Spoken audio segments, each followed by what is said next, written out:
What's up, y'all? It's Antoine Winfield Jr., safety for the Tampa Bay Buccaneers. What's up, y'all? This is Jahad Wolf from the New York Giants. What's good, y'all? This is Sterling Shepard. This is Justin Tuck. This boy Plexico Bird, Super Bowl 42 world champion. Chris Godwin from the Tampa Bay Buccaneers. What's up? This is Saquon Barkley. Dex Lawrence II.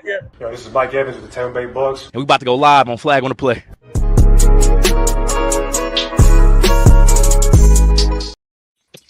Yo, what's good, everybody? Welcome back to another episode of Flag on the Play, episode 141. Back here with the guys. Yo, Brian, take him wrong. Don't take him wrong. Back here with the guys. Kobe, my boy Michael, go back up. Karen. Yes, sir. My boy Bacteria. Yo.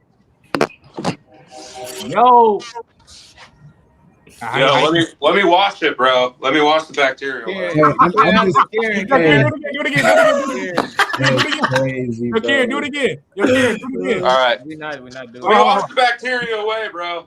No, it's That's crazy. I ain't gonna lie. Look, BK. Adonis. I just got off work. I'm letting chat know I'm not letting him make me crash out like last week, bro. I can't do it again. My chair already fucked up from him making me do that shit. Like, I can't do it. Gotta order a new chair. I might have to. I might, because this nigga made me that mad. But we moving on. We moving. It's a new day. It's a new week. God woke us up this morning. Amen. Hopefully, let's do that. Come on. Yo, Brian, you here? Yeah.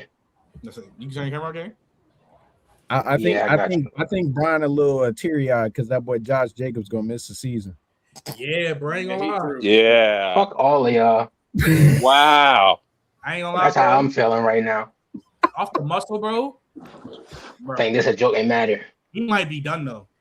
Oh, man. Really? This Wait, it's that bad? I don't want to speak too early because I don't know the full details. But No. I literally seen like 5 charges. That is They crazy. getting tired of him. Receivers do this nonstop. Watch, they about to make him the example. Nah, that is crazy though. Gang. Oh, what happened?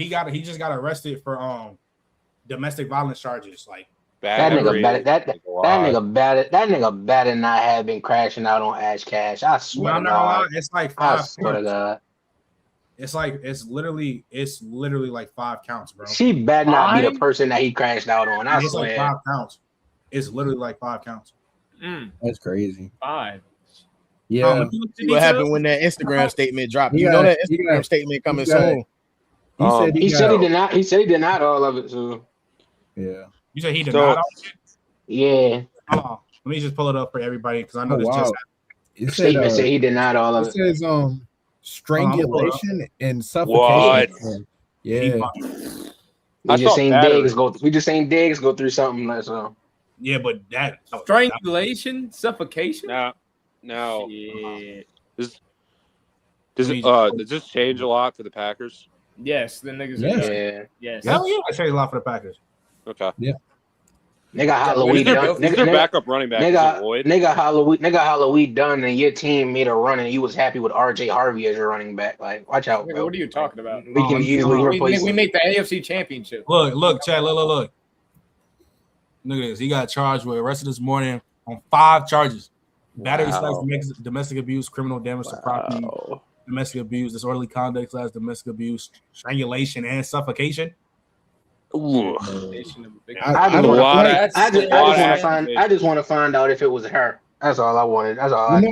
What I want to find out is, like, to me, a lot of these like players, like, they end up doing this shit, and then when you find out the reasoning, it's like the reasoning doesn't warrant the reaction. It's really insane, and it's like you really throwing away everything you built up over something that could literally be solved plenty of different other ways. Yeah, I ain't gonna lie. No, he's stupid as fuck, but that's the Packer way, I guess. I don't know. I'm not gonna lie. He might be actually like cooked. Once a Raider, always a Raider. He talking about Packer way. He talking about Packer way. We do not deal with stuff like this. We do not deal with stuff like this. Stephon Diggs was never charged though with the crime. Yeah, he got cleared. He got cleared. See, I'm saying even before though, it was always a civil lawsuit. This is a lot different. I think Josh Jacobs. I think I think he might be cooked, but I just seen James Pierce just beat. Literally, that's what I'm thinking about. James Pierce. So it's just like, I mean, I forget what was James Pierce's situation for? I'm not gonna lie. Damn near might be worse. I'm not gonna lie. James Pierce's situation is literally worse because on camera and everything. He literally Me and my crashed out. boy, me and JJ was having this debate, and I like Discord. We was talking about it when it was happening. That's one of the worst cases in NFL history. Like he was bugging. Like he was tripping. I don't know what type timing he was on, but there's a reason why 8 police officers was standing, like holding him down on the ground. Like he Rakia Jackson, like all types of shit. He was. I got just like they said in the Diggs case when I think it was his lawyer that said something about it when he was in the courtroom. I'm pretty sure it was Ash Cash because that's who he was dating. I need to see her. Because like the lady had said, I gotta see her. Like I gotta hear these boys ain't regular boys, bro. These females. If he strangled that girl, like suffocating all that's showing. Like, yeah, I won't be. I won't be surprised if he is cooked from this. A lot of people right now are comparing it to the Kamara situation. Wow.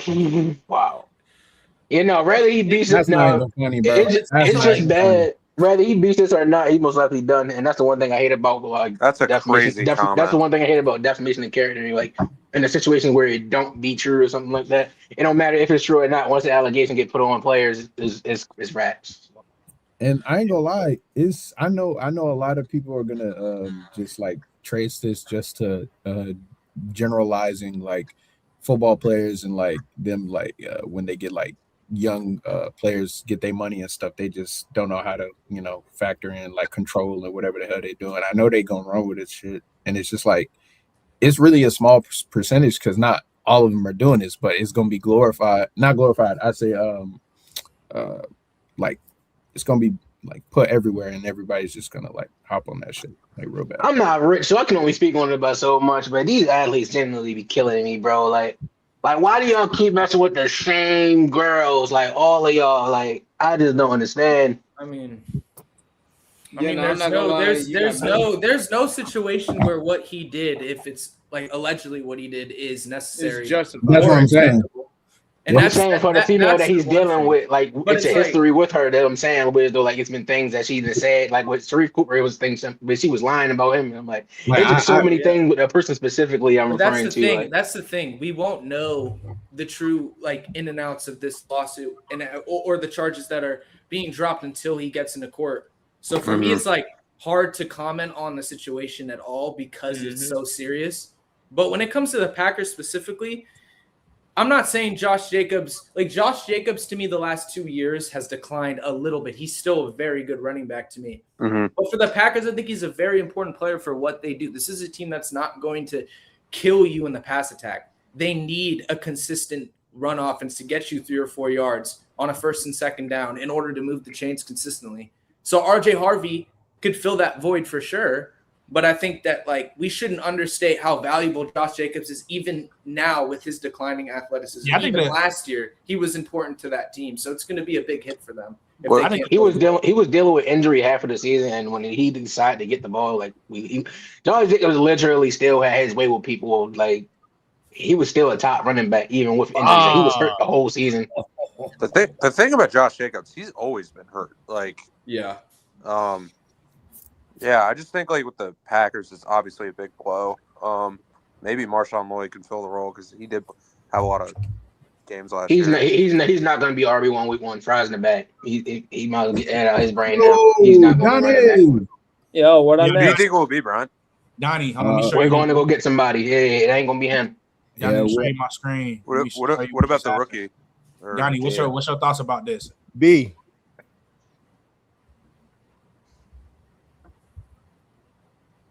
What's your thoughts?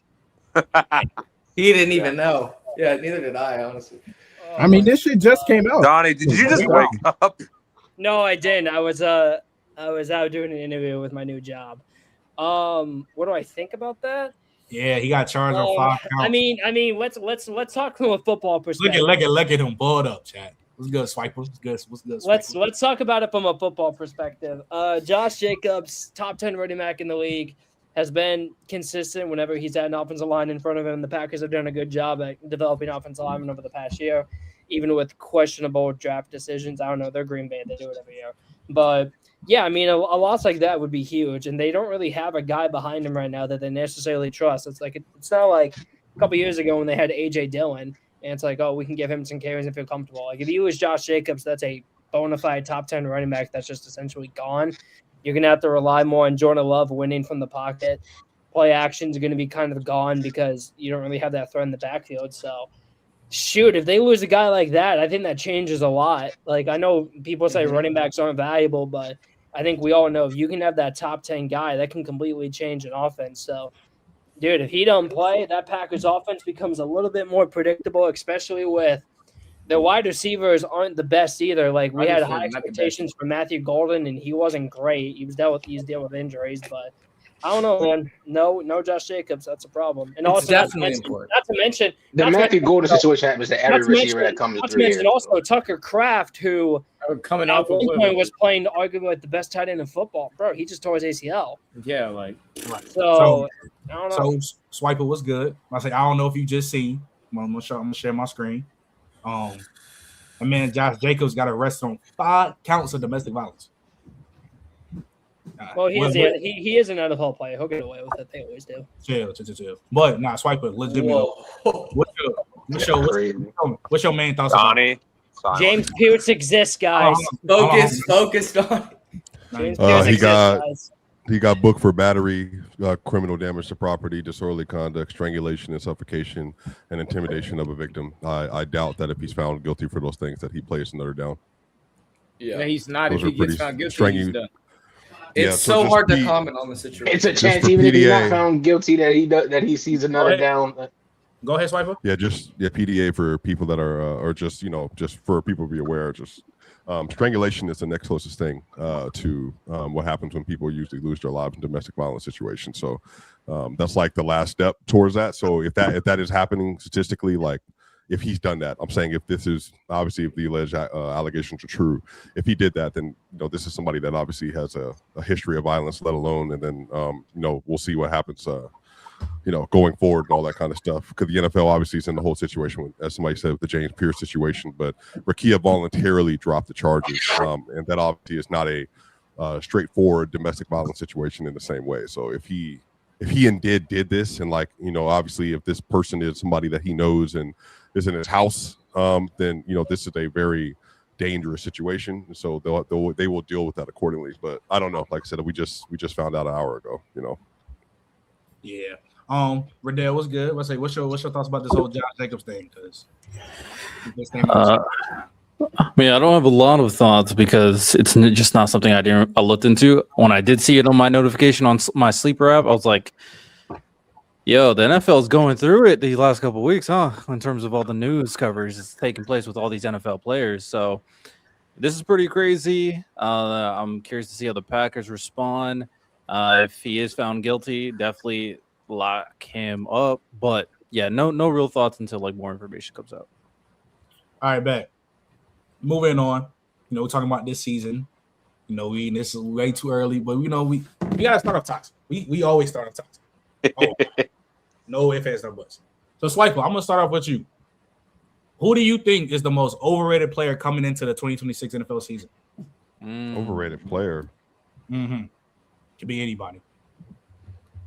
The easiest one's probably just overrating expectations based on previous play, not accounting for injury in situation. Maybe Mahomes, just because we don't exactly know what Mahomes is going to be. I know you did say that.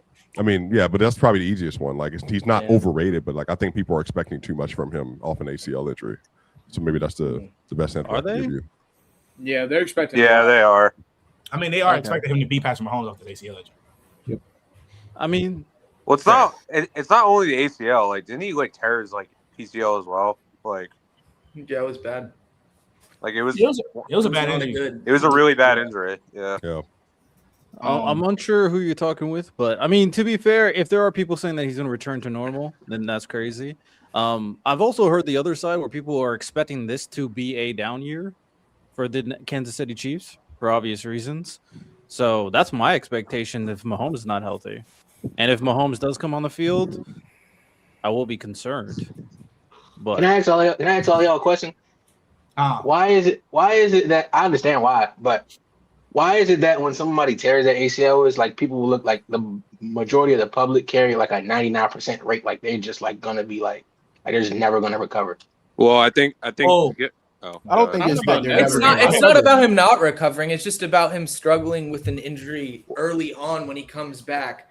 I mean, I'm not going to sit here and act like I know the projections for him to come back and when that is. But if he's pushing the recovery to a point where he gets back earlier than expected, there's a chance that, you know, his pocket presence or his movement within the pocket might falter a little bit due to when you get hurt. When you first come back, a lot of the times you got to build that confidence within whatever body part was hurt again, especially if it's a knee injury.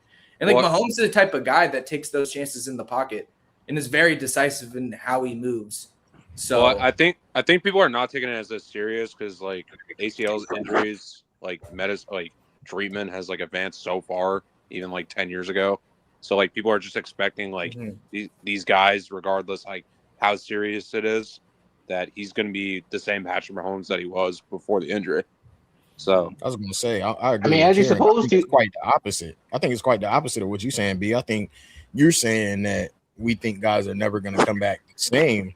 People think it's going to be regular. I was about to say, I think it's more along the lines of what Kieran is saying, and that because we've advanced so far, we don't treat the ACL like the Achilles anymore or like anything else. So now that we don't treat the ACL with the same regard, it's kind of going back to what Michael was saying too. Like he gonna push that timeline. He gonna come back soon. People saying he gonna be back within like the first 4 weeks of the season. Okay, cool. If he is, though, I was just saying, I think if he is cool, if he is back within that first 4 week span of the season, that's fine. But I think it's a little bit crazy to expect him to look exactly like Patrick Mahomes, even with the pieces and the things that they added this season. You can think that team will be okay, but to think that he's going to look exactly like the Patrick Mahomes of old. What do you think the offense added this offseason other than the running back? Well, I don't think it's about just the offense. I think it's the team in general, and them going out and being able to solidify of sorts that defense. I think that's one of their. I think they solidified. People's hope is. I mean, they wouldn't have got a corner. They wouldn't have got a D lineman. Correct me if I'm wrong. And I think that people's hope is that if you give Patrick Mahomes a better defense, he will find a way. Him and Andy will find a way to make something do with the offense. That's my problem. But these are rookies. Yeah, that's what I'm saying. I'm not like a rookie D tackle, rookie corner. That's all fine to say. I'm not saying that I believe that this team is complete. What I'm saying is there's a general consensus that when you talk about the Kansas City Chiefs and that they've drafted a cornerback who you think is going to be very good, that they've drafted a D tackle that you think is going to be good at some point, there's a general consensus in the world that the Chiefs will find a way to make these players, these young guys, good early. That's why I was just responding to why people think that why Swiper's original point is that Patrick Mahomes may be the answer to this question for the simple fact that there's going to be a lot of expectation placed on them.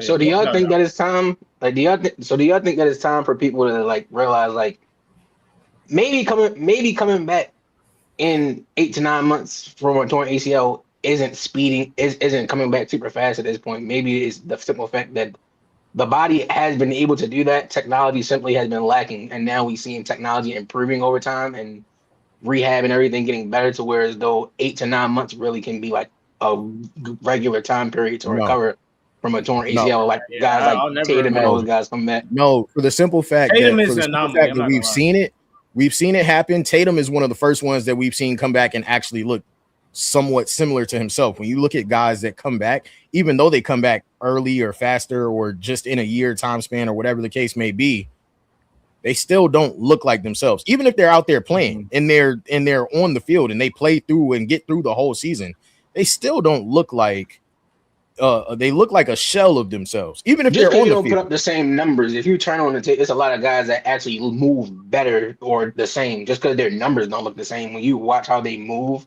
a lot of guys move just as good, if not better, before their injury. Even if the numbers went down, if you actually see how they move laterally and everything.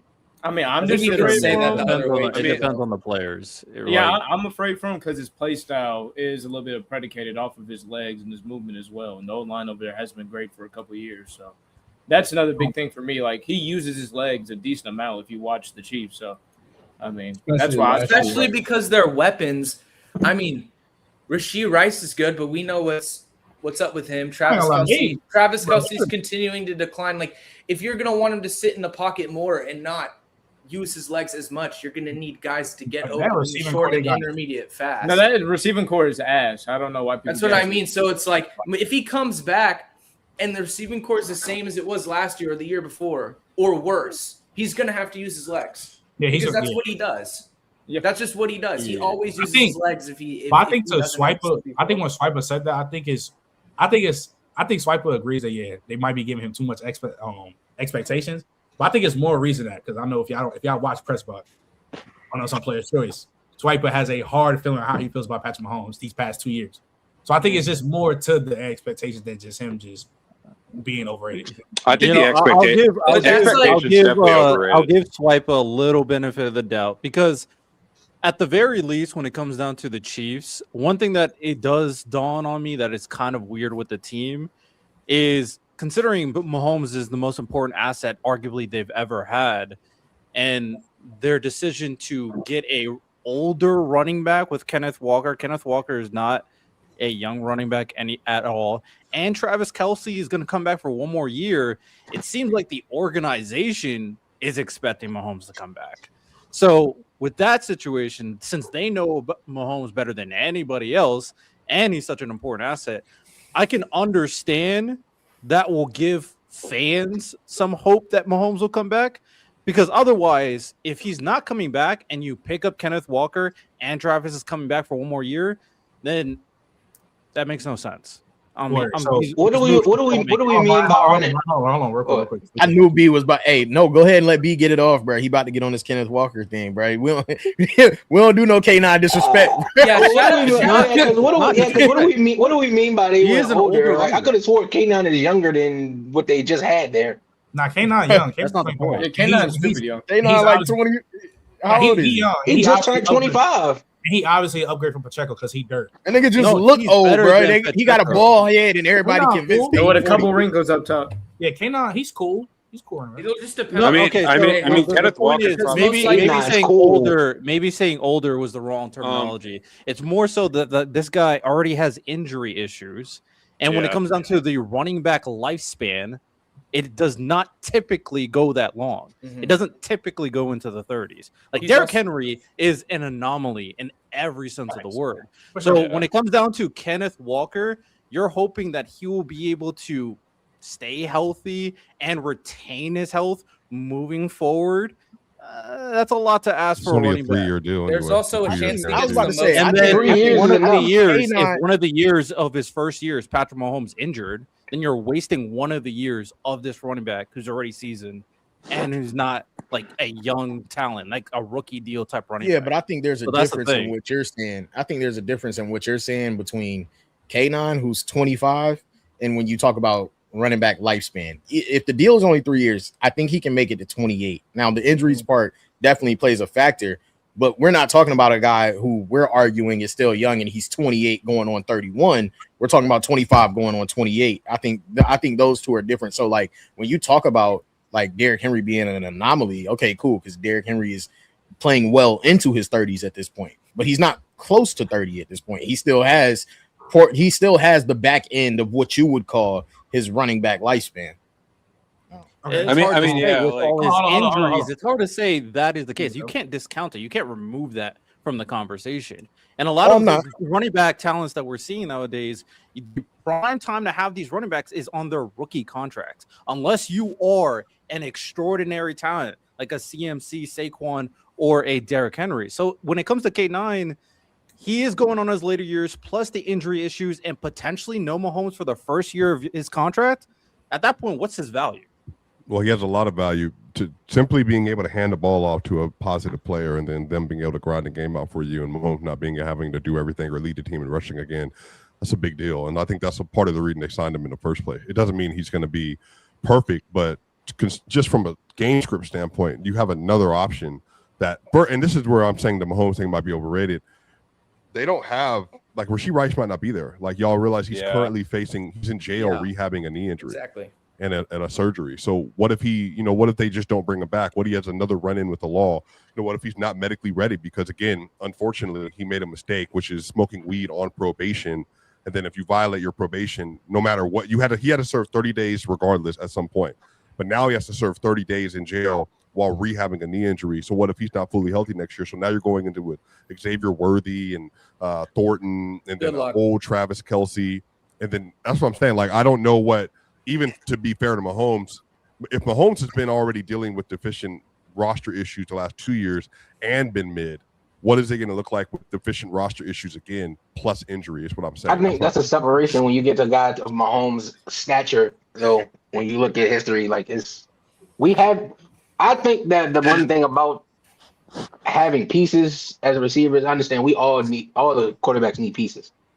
But I think the way we grade certain quarterbacks with pieces, like prime example, Ravens fans, year by year, it's always been go get him a receiver. Go get him a receiver. Like, there are certain quarterbacks on a certain status where as though like they will literally excel everybody game and make it work with whatever they had.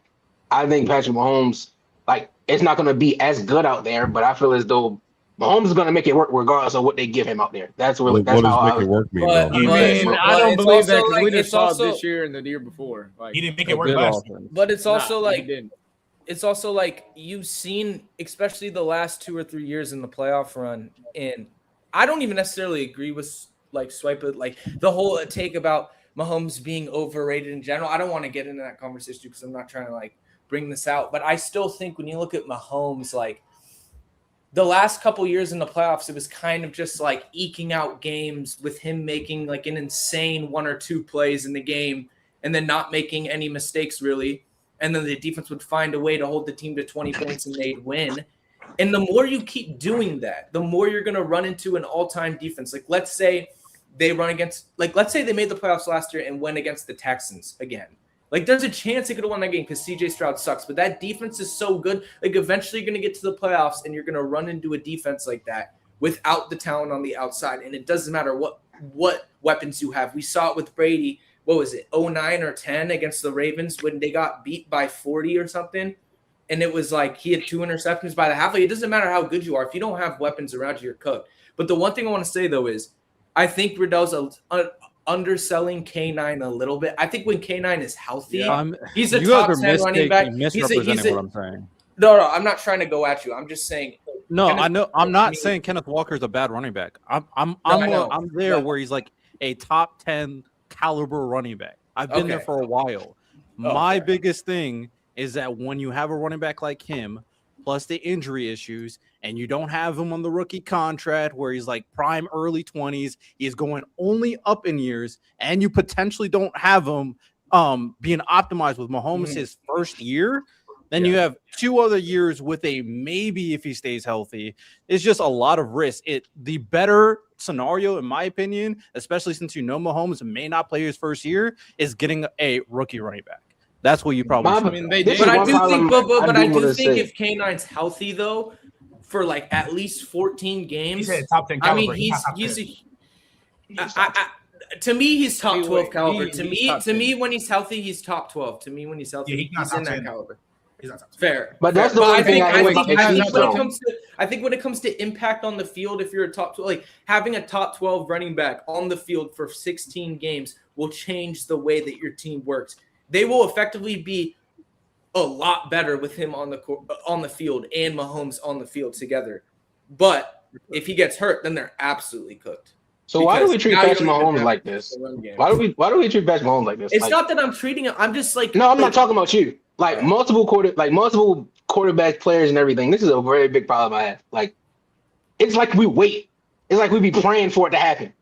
Like last year, y'all said he didn't do this. What did Patrick Mahomes do the year Tyreek Hill left? And can y'all name me the receiving core he had? But Travis Kelce was still top 3 though. Yeah, but the difference is though, I see what you're saying. Their defense was elite. The difference is we already heard the defense. The conversation been who he's throwing the ball to. 13. You're talking about 13. Juju and Embiid. Hold on, BK. Juju, say it, BK. Juju Right, and hold on. Juju and Hold on, Indiana hold is on. most definitely. Brian, hold on. He had But Travis here's the Kelce, point. though. Now, this is where I go to Swiper's point. I ain't gonna lie. That's the 2022 mud. We need 2026. He don't look like that anymore right now. Like, as of right now, he doesn't look like that anymore. Neither does Travis Kelce. Yeah, I'm finna say Travis. I was about to That's say, true. we're forgetting true. Travis. We're forgetting Because he needs a bounce back here. Because I ain't gonna lie, last year was grits. That shit was chips. That shit was ass. Like Travis He needs Kelce, I believe, went for like 1,300 yards like that year. Like No, 1,300. Yeah, like Dude, he was crazy. literally the best tight end. Well, Like, I mean, hold Kittle on. was there. Kittle was there too, but We can revisit this Mahomes conversation, but we gotta keep this going. So we got mad people on the panel. Donnie, who do you think is the most overrated player coming into the 2026 season? Overrated. Yeah. I'm looking at my position rankings right now just to see. Just if say there's any- Jordan Davis, bro. We know. Yeah. Well, he's the most overpaid, but that's not the question. There's some quarterbacks you can bring up right here. I'm not gonna lie. Who are you talking about? Who I think you're talking about? Swiper. I might do it. I might do it. Swiper. He in Buffalo. Swiper. In case you don't know, the he's Eagles. not at all. Oh, you're disgusting, Trent. Yo, Swiper. In case you don't know, the Eagles. Where's J. Robert B after that? Swiper. I don't know if you know this. The Eagles made a 2-gap run stuffer with limited pass rush upside, the second highest paid D tackle in football. Shout out Howie though. Yeah, but you know how that works, though. That's just And Howie we trust, bro. I ain't gonna lie, it might be Caleb. Oh, that's not my pick. I was thinking. Wait. Why is that so crazy? Why is that so crazy? It's not crazy. Trent, I'm staying out of this because you know how I feel about this. I'm not gonna lie, I'm not gonna lie. Caleb hater? I'm not Caleb at Williams all. FC. I'm Caleb. I was just asking. I have no idea. No, I'm yeah, Caleb not Williams at all. FC for sure. I've been Caleb Williams FC since. You know what? No, I think I got my answer. And no one here likes offensive linemen except for me, so you guys aren't going to care. My answer is Deion Dawkins because the NFL views him as a top 5 consensus all-time high-end tackle. He has pass protection problems. The anchor's never been that great. The hand placement has always been spotty. Look at the high-end competition that he's played against in his career. It's always gone down. I think the Texans game is the perfect example. Danielle Hunter, and I'm not saying you need to completely shut down Danielle Hunter, Will Anderson for a game. I'm not saying that. That game showed his true flaws because he got smoked with speed by Will Anderson that whole game. And bigger offensive tackles are going to struggle with that unless you're like a Penei Sewell or Joe Alt and you just move differently. The NFL needs to stop treating Deion Dawkins like he's this special talent. Did you guys know he got votes for Protector of the Year? That's as a run blocker. As a run blocker, he's great, but he should not be getting. I could have argued last year he wasn't even the best offensive lineman on that team. Like Deion Dawkins is good. He's a top, let's say, 15 tackle. Who's better? Shoot, you could argue me David Edwards is better. I think he's an underrated guard, and the Saints got to steal with him. But Deion Dawkins, like he's just had pass protection issues his whole life. And I thought the Texans, it should have been Garrett Bowles. Yeah, for some reason, I don't know how. This is another crazy thing. Deion Dawkins got more votes than Garrett Bowles. Garrett Bowles, for my money, was the best pass protector in the NFL last year, and Deion Dawkins got more votes. Yeah, but he's playing with Quinn Miners, and he has the holding history. That's probably why. That's also true. That is. I think it's the run game that Buffalo. But I think that's gonna be my answer. Deion Dawkins has been treated by the NFL media like he's this top 10 consensus, top 8 tackle when he has a ton of flaws. I think I can easily name 10 tackles I'd rather have, probably 15. So I'll say Deion Dawkins. You know why that is, right? Because he's the left tackle of an elite offensive line. Mm-hmm. Yeah, that's big. Yeah, and that is absolutely fair. I can promise you next year that offensive line's gonna fall. He's still a good player though. So. 15. No, I'm not saying he's a bad player. He's like here's how can I put this? He is in like people try to put him in like the Andrew Thomas range. Yeah, that's crazy. He's more like Darnell Wright or Paris Johnson. Like he's a top 15 tackle, no case for top 7 or 5, no case. So that'll be mine. Yo, BK, who's the most overrated player coming into the season? Deion Sanders. Who? This is Dick King from Kieran. Did he not pick though? No. I'm gonna say JSN just for the talks. People have JSN right now. Fries. If you would let a nigga speak, you would hit it. Hasn't talked alpha. No, I think it's Jason because people think he's a top 3 wide receiver in football. I don't believe so. I think he had a really, really elite season, but I'd like to see a better body of work. I don't think he's better than Jamar, Jettas, or CeeDee Lamb, or A.J. Brown, or Puka Nacua. He wouldn't hit my top 5. So I would just like to see, I don't know, another year. And I just think the way the talks that he's in right now isn't to what I think he is. So I think he's my most overrated into the year. All right. Bacteria, that no one too bad. Trent, don't entertain that bullshit. I mean, I'm not gonna lie. People saying, Brian, tell me I'm lying. People are saying he's in best receiver in the league conversation, and he's not. Yeah, the man just named AJ Brown being better than He's in third best receiver. Whoa. AJ Brown can't be better than Jason.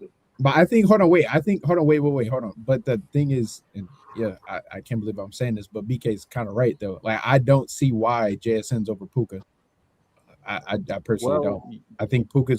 That's literally been an opinionated thing for the past few years now. It's no solidified thing. It's only been since last year, bro. Like, I'm not hearing that. I think Puka has like consistently. Why do you think? What do you mean? What do I think? No, I'm talking about BK when he said it's just been a thing. Like, this is what I be talking about. When fans not JSN got sent to Seattle, and the plan was what everything has happened that he didn't get to be the starter number 1 guy day one. Do fans not listen to the players? Do you not hear how players have been talking about JSN as a receiver for years now? And y'all are surprised, and y'all generally sitting here trying to tell us that he's like might be a little bit overrated or all these things. Like, it's a reason. Is he better than CeeDee Lamb to you? Is he better than CeeDee Lamb? Well, I mean, it's not comp. So then why? It's comp. It's comp. Wait, BK, you don't think it's close? If hold on. If BK I don't know why I said it like that. If BK say JSN is overrated due to the fact that he's in the best wide receiver in league conversations, that's why I think that's not wrong. Like, how long did it take Justin Jefferson to be in the best receiver conversation? Though, no. He said top 3. He said he doesn't think he's top 3. Trent, how long did it take for Justin Jefferson to be put in those conversations? Third. Like, he could be in the number 3 combo. How long did it take for people to put Justin Jefferson in those conversations? Well, here's the thing, though. JSN, not Justin Jefferson. Just answer the question. Year 1, year 2. How long did it take for you to put? How long did it take you to put? Why are we arguing? Stop. Wait. Time out. I'm not gonna lie to you. I really hate when we talk about like comparisons. Niggas go to the we know for a fact Justin Jefferson is a anomaly case. This is not like why are we? Y'all got to stop doing that shit. If we're talking about the wide receiver position, and we know for a fact that Justin Jefferson came in that guy, right? From everything he had, everything down packed, right? He wasn't playing like a rookie or whatever. He was playing as a straight like vet coming in. JSN was a wide receiver 2, arguably. Not even arguably, he was in behind DK, right? And Tyler Lockett. So it's like lineup wise. Are we being for real? Hold on, wait. He was. Hold on. So like even coming in just situation wise, it's nowhere near going to be the same. Like at all. Fair. Justin came in being the one. And also, Adonis, is it fair to say that Justin Jefferson in year 1 is closer to what JSN is now than JSN rookie year was?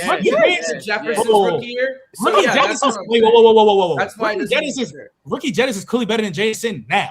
Right. That's what I'm saying. I don't like how any other time. How would you even measure that though? Like that's What do you mean? I don't like how any other time you give context and you just listen to them say all of that and we ignoring the fact how Jackson Smith and Jigba missed his entire last year of college and went first round and 20th pick. Because he was clearly going to be the number 1. The talks around JSN was that what's his name? Because like the year before he broke out, who was OC that was doing all that bubble shit with him? They weren't using him right, so they were saying Dan Waldron. He gets you put in the right system, he's gonna break out, which he did. But again, you ask that question like, oh, how many years it took for Jettas or Jamar? JSN is not that though. He's not. I just asked you why. I just asked you why aren't people putting in the context where if this man doesn't get hurt at Ohio State, he would come in the NFL being a receiver one day one. Because you're talking about Jettis and Jamar had historic years off the muscle. Off like that's like no question. Like historic, like they had two of the best rookie seasons ever. Jamar Chase is the main reason why the 2021 Bengals went to a Super Bowl. So that's not probably the same. He's probably the biggest. Trey, are you a firm believer in? Trey, are you a firm believer in believing what your peers in the NFL say? No, I don't. Okay. I don't care. Players lie. I lie. So yeah, I heard Derwin James say Hunter Renfrow was a top 5 receiver in the game. Like, why not use your own? You said he was a top 3 receiver in the game. They think Keenan Allen's a top 3 receiver all the time. Players view stuff differently because who they're actually like. It's a different. Yeah, it's who they go up against. Yeah. So who they going up against? Like I ain't gonna lie. When Hunter Renfrow was hitting niggas with that nasty whip route, niggas was like, "Oh my god, this nigga's like, yeah, no." Yeah, because he was Jerry Rice, to be honest. Like it was crazy. Because he also wasn't athletic and he was short and he was still doing the. I guess why the comeback to this conversation is going to take another 2 years of Njigba doing this for people to finally. So if he does what he did last year, this year, then yeah, I I go down this road too many times. But in the same right, we have to say that as if CD and Puka don't continue doing what they're doing. That's the only thing with that. Unless they're going to have a massive drop off, which I don't think that's going to happen at all. I don't see why we're looking at it like that.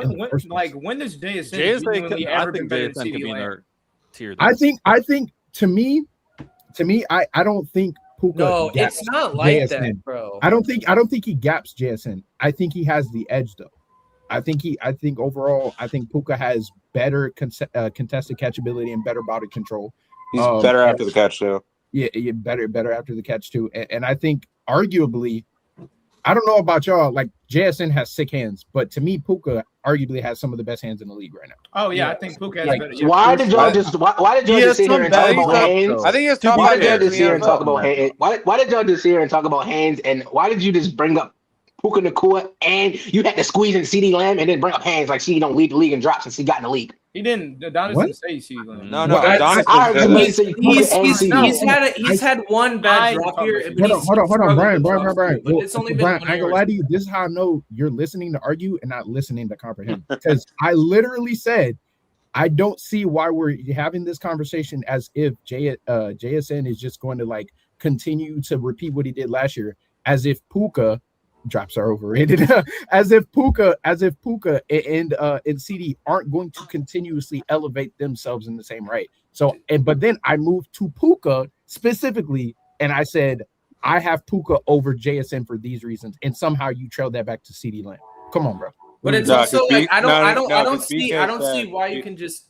Sorry, go ahead, Karen. No. BK said that he would take CD Lamb over Puka. Or no, I think it's just the nature of the game, bro. I think when a receiver has a breakout year that we know is coming, they get gas. 2021, you had Cooper Kupp. 2023, you had CeeDee Lamb because people were saying CeeDee Lamb was in the best wide receiver in the league conversation, just like Jason when he went for 1,700. It happens. Like when a new player comes in the scene, well, not a new player. When a highly touted player has their season that we were waiting on them to have, they get gas. And I think it is what it is.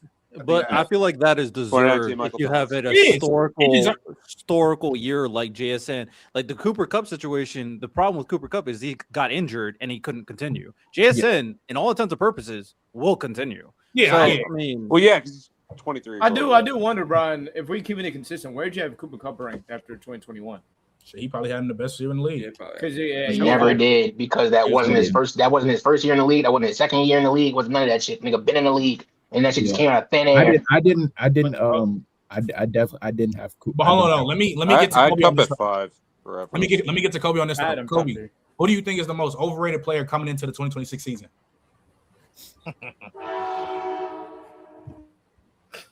Nice train. Train. Go on me. Nah, that's my Herbert, man. Of course. Of course. Yeah, you still on the Herbert train? Give it up. You don't. No.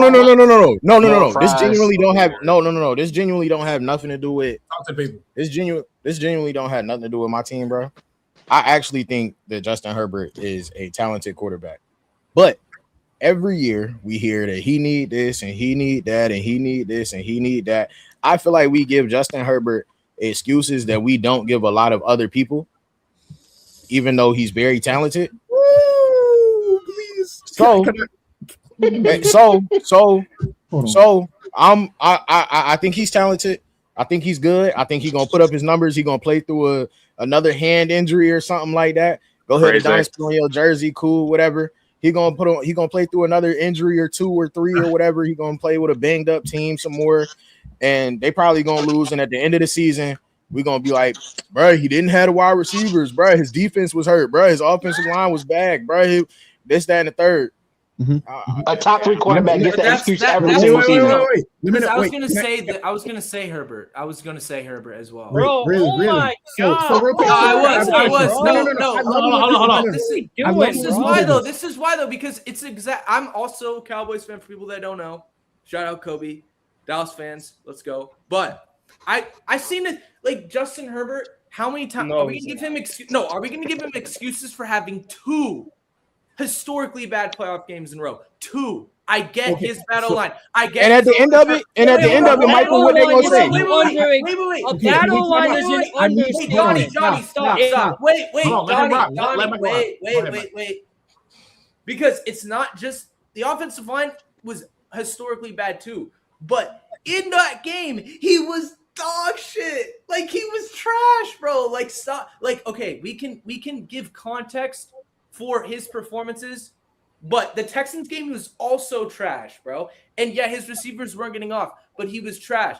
And that's the thing with Herbert. My biggest problem with Herbert is when things are breaking down, when you don't have your guys open, he makes too many bad decisions and he's too statue-like in the pocket. Too statue-like. At least when you have a guy like Allen and Mahomes who will make bad decisions, don't get me wrong. But if there's nothing going, they're going to try to make something happen. They're going to try to run for 5 yards. They're going to try to get out of the pod and extend it. Justin Herbert, I'm not saying he doesn't try to, but when he tries to do it, he is not on the level of those guys. And that's the biggest problem. I understand I'm harsh on him, but Dak Prescott has been in the league. Dak Prescott has been in the league. Is he lying? Wait a minute. I want everybody to go. To Michael's point. The problem that I have is the first thing I said I did my soliloquy or whatever, and Adonis put on the jersey. B said top 3 quarterback in the league. Donnie over there ready to crash out for his boy. Everybody ready to crash out for their boy. So when we talk about these conversations, we talk about most overrated. Y'all are all ready to crash out for Jay Herbo. Okay, cool. Everybody ready to crash out for him.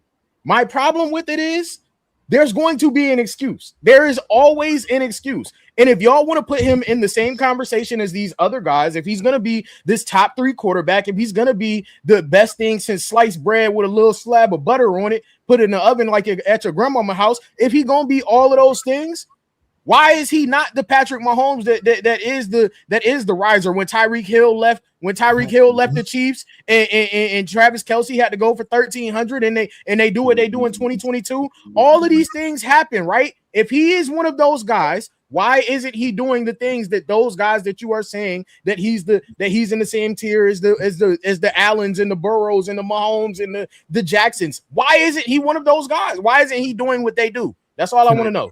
So first off, Donnie, I don't think any of us here think Herbert's on the level of Allen, Lamar, and Mahomes. Yeah, Does anyone here think that? No. Nobody. No. I don't think that. I'm a Herbert defender. I don't think that. No, he's not. I don't. Burrow's a different thing. He's hurt all the time. A healthy Burrow is probably better, but that's besides the point. He's not probably better. Probably the fact that you even have to.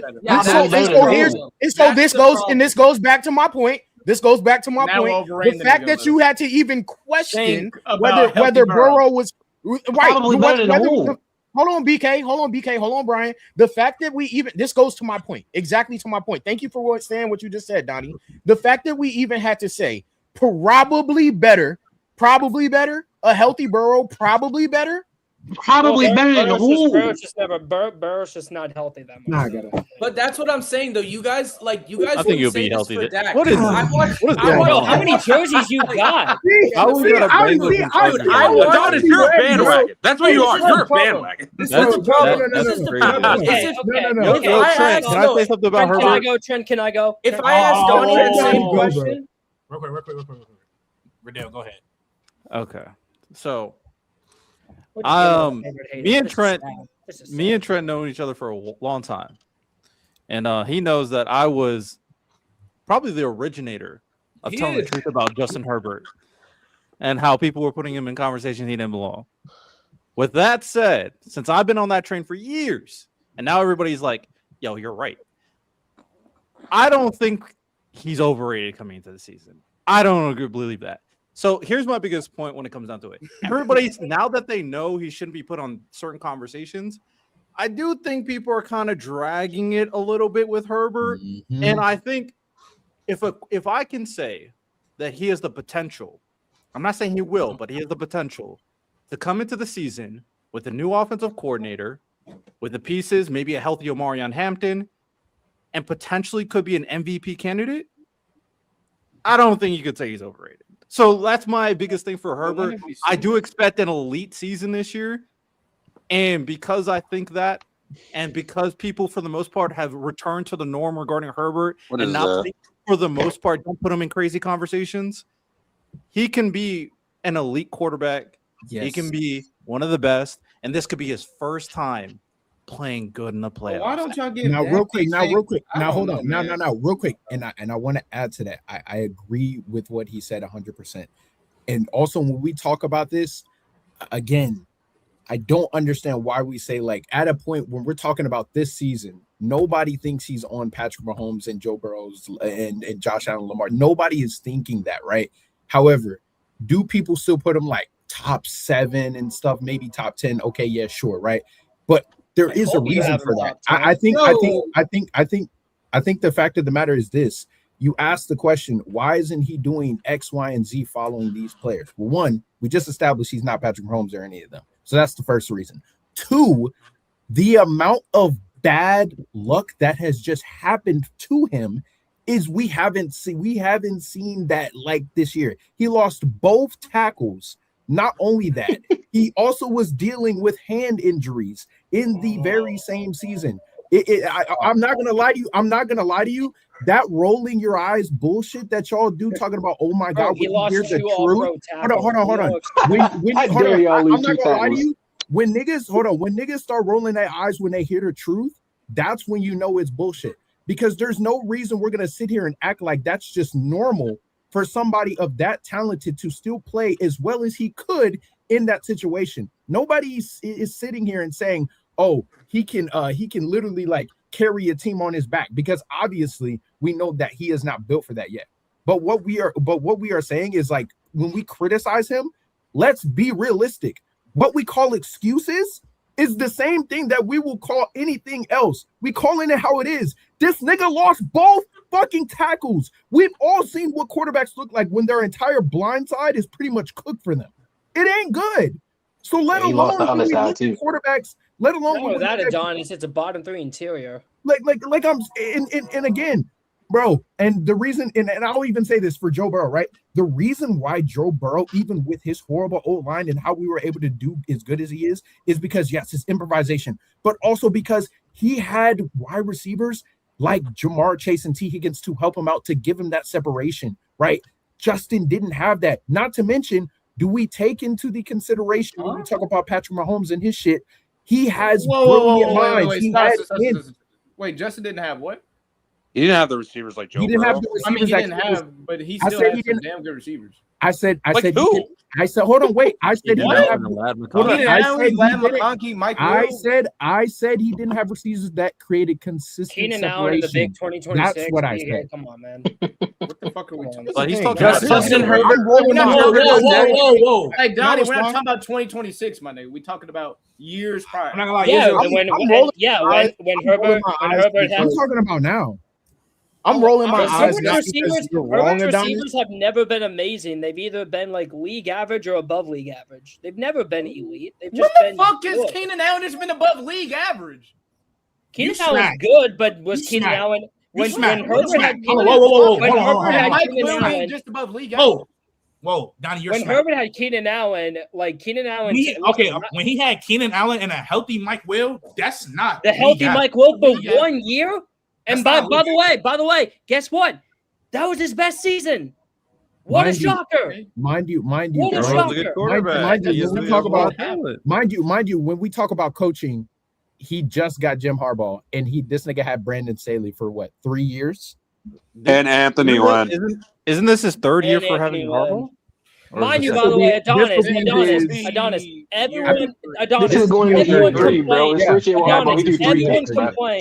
Adonis. Everyone complained, and I know people did because I complained too, because he was awful there, especially with the passing concepts. Greg Roman was awful in Baltimore, and he had to deal with him. Those passing concepts were not easy, dog.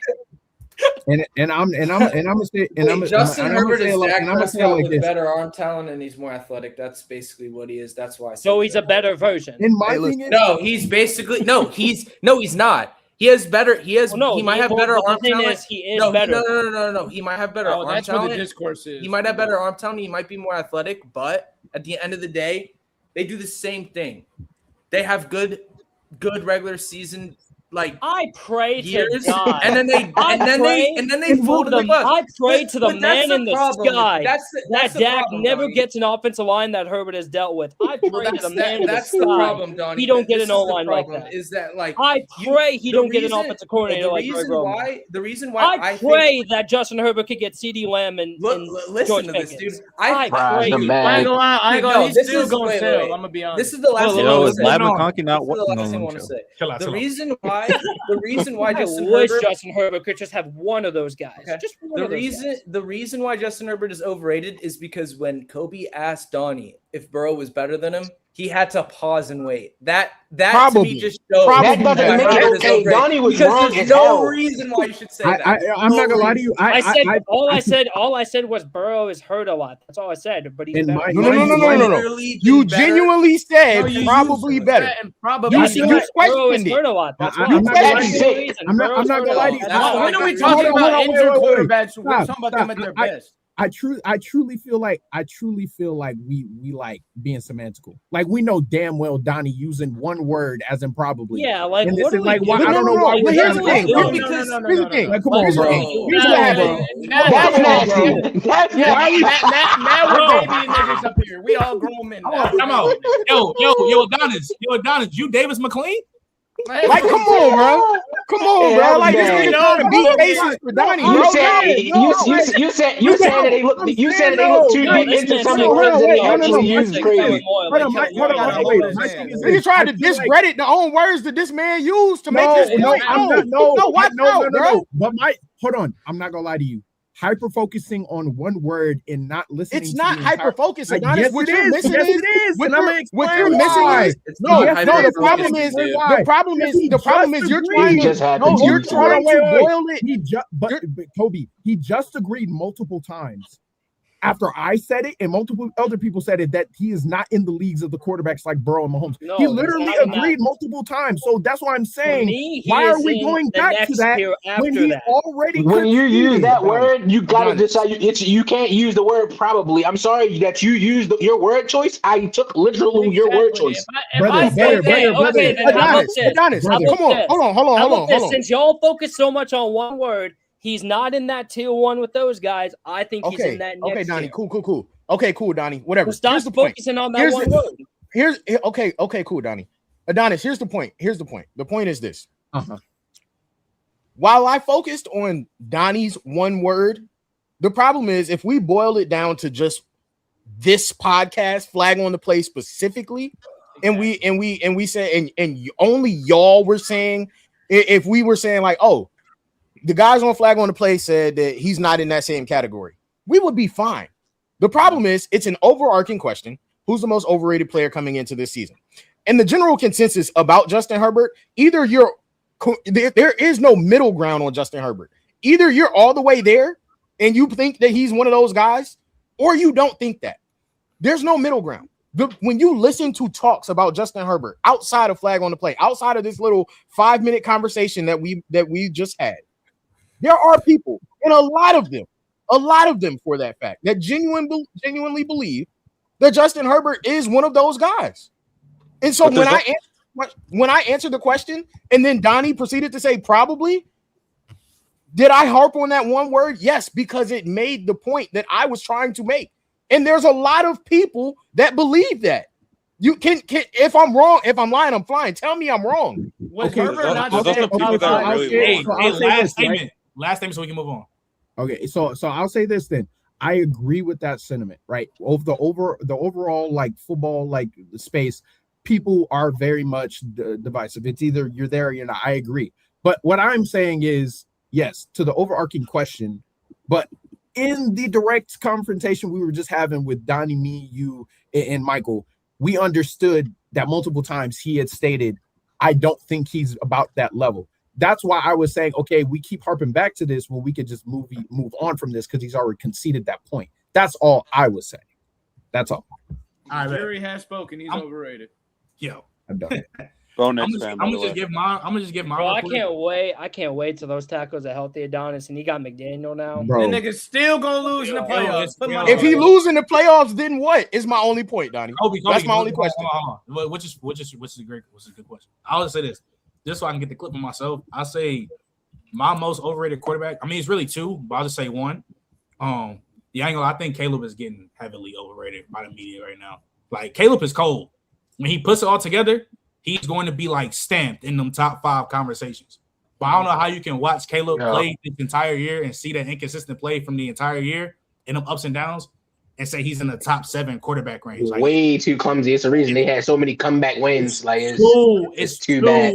It's too crazy. Like I'm seeing hella people to me. Oh, he's top 7, top 10.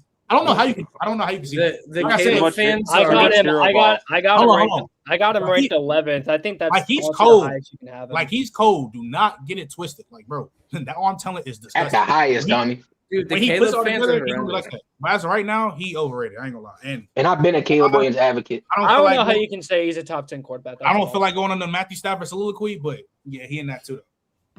It's their fan base. Okay. Caleb's fan base is. Wait until Stafford wins the Super Bowl. Try it. Not, bro. Maybe in Ohio. He's a young player, bro. Like, what you mean? Like, no, there's no guarantee he does. He's in year 3. I'm not expecting Caleb to hit his absolute ceiling, but like, if he just gets a little more consistent from the pocket, like if he just plays on time and a bit more, like that upside is stupid. If he removes the boneheaded plays, Quan, go to McDonald's. If Caleb Williams removed the boneheaded plays, he'd be like, no, it's not even the bone. It's really not even the boneheaded plays. I'm just saying, if he just removed that, I don't think the boneheaded plays are really that bad. It's more if he just doesn't know how to play with consistent timing and pace throughout a whole season. It's the clock in his brain, bro. The accuracy and everything. I think we saw real flashes of it. I think we saw like early in the season we saw some sparks, and then later in the season we saw some sparks. There was sparks. But there's a reason. There's a reason why Caleb like. I hate throwing out advanced stats like that, but obviously Caleb was low in completion percentage, but like his success rate was still kind of league average, which kind of, that shows you like his high end stuff is so good. It's just if he just plays a little bit more on timing, just Donnie, I think it's hard for a young quarterback that is going to an offense that relies on timing and decision making. And that's why I wasn't expecting a giant leap from Caleb last year, but I think this year it can happen. All right, he fixes that, it'll be cool. That's what I think. It's just that problem. You have him at 11, Donnie? Yeah, we'll see. I think that's like kind of the highest you can have him. I just don't think he has Donnie. He better than Bo Nix. No. Yes. No. I guess April Fools. No, I think Caleb and Bo Nix is a conversation. I hate that you think that. What? So Brian, you tell me why it's not. Brian, you tell me why it is a conversation. I don't know. Brian, you tell me why it's not. Look me, tell me why it's not.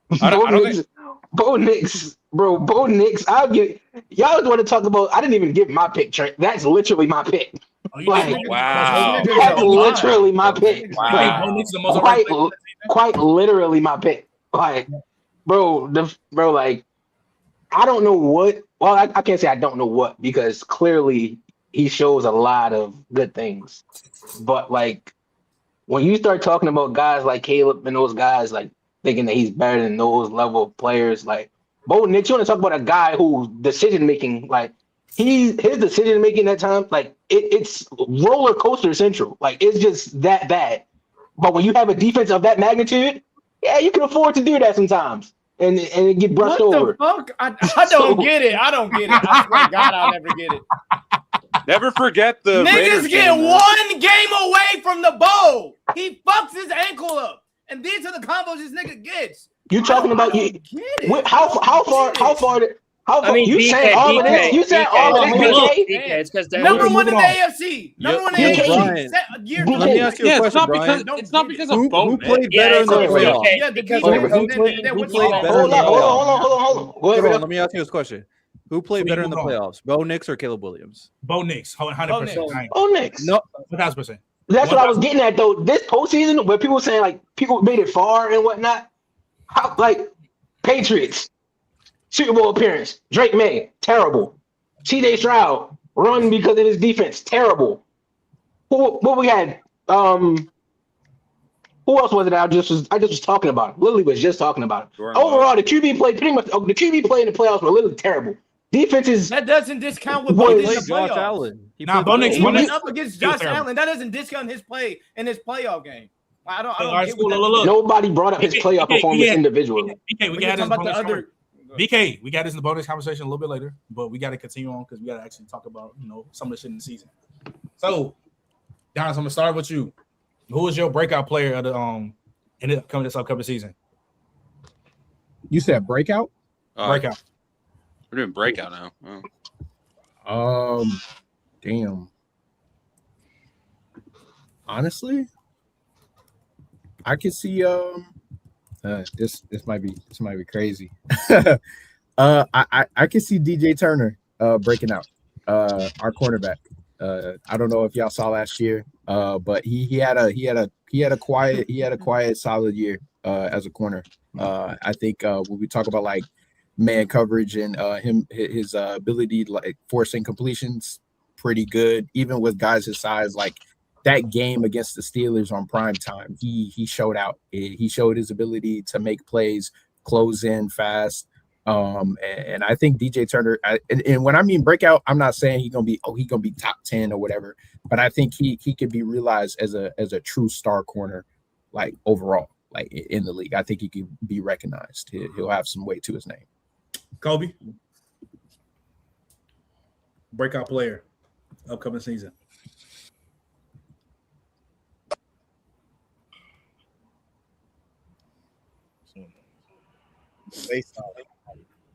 You said what? Got a lot of hate, man. Some point, somebody told me something crazy. They said this guy was a top 10 or a top 5 or some quarterback in the league. It was crazy at that point. Oh, I think I know you're talking about. You, bro. You said what? K1. Kyler Murray. He going over there. You're not doing the heel turn. I mean, I know you're not doing the face. You're insane. You're insane. Hold on. You're a shameful nigga, by the way. I know you are not doing the baby face turn on Kyler Murray right now. I know you're not doing it. I am. Why? I am. Why? I'm gonna say this.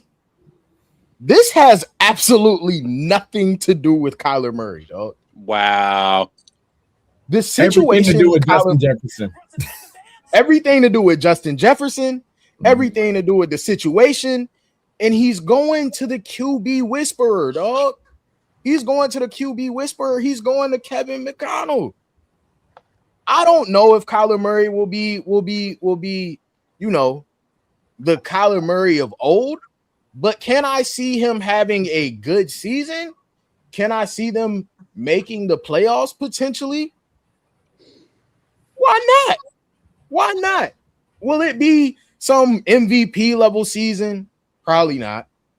But will it be a good season? And will Kyler Murray be a good quarterback. I think he can.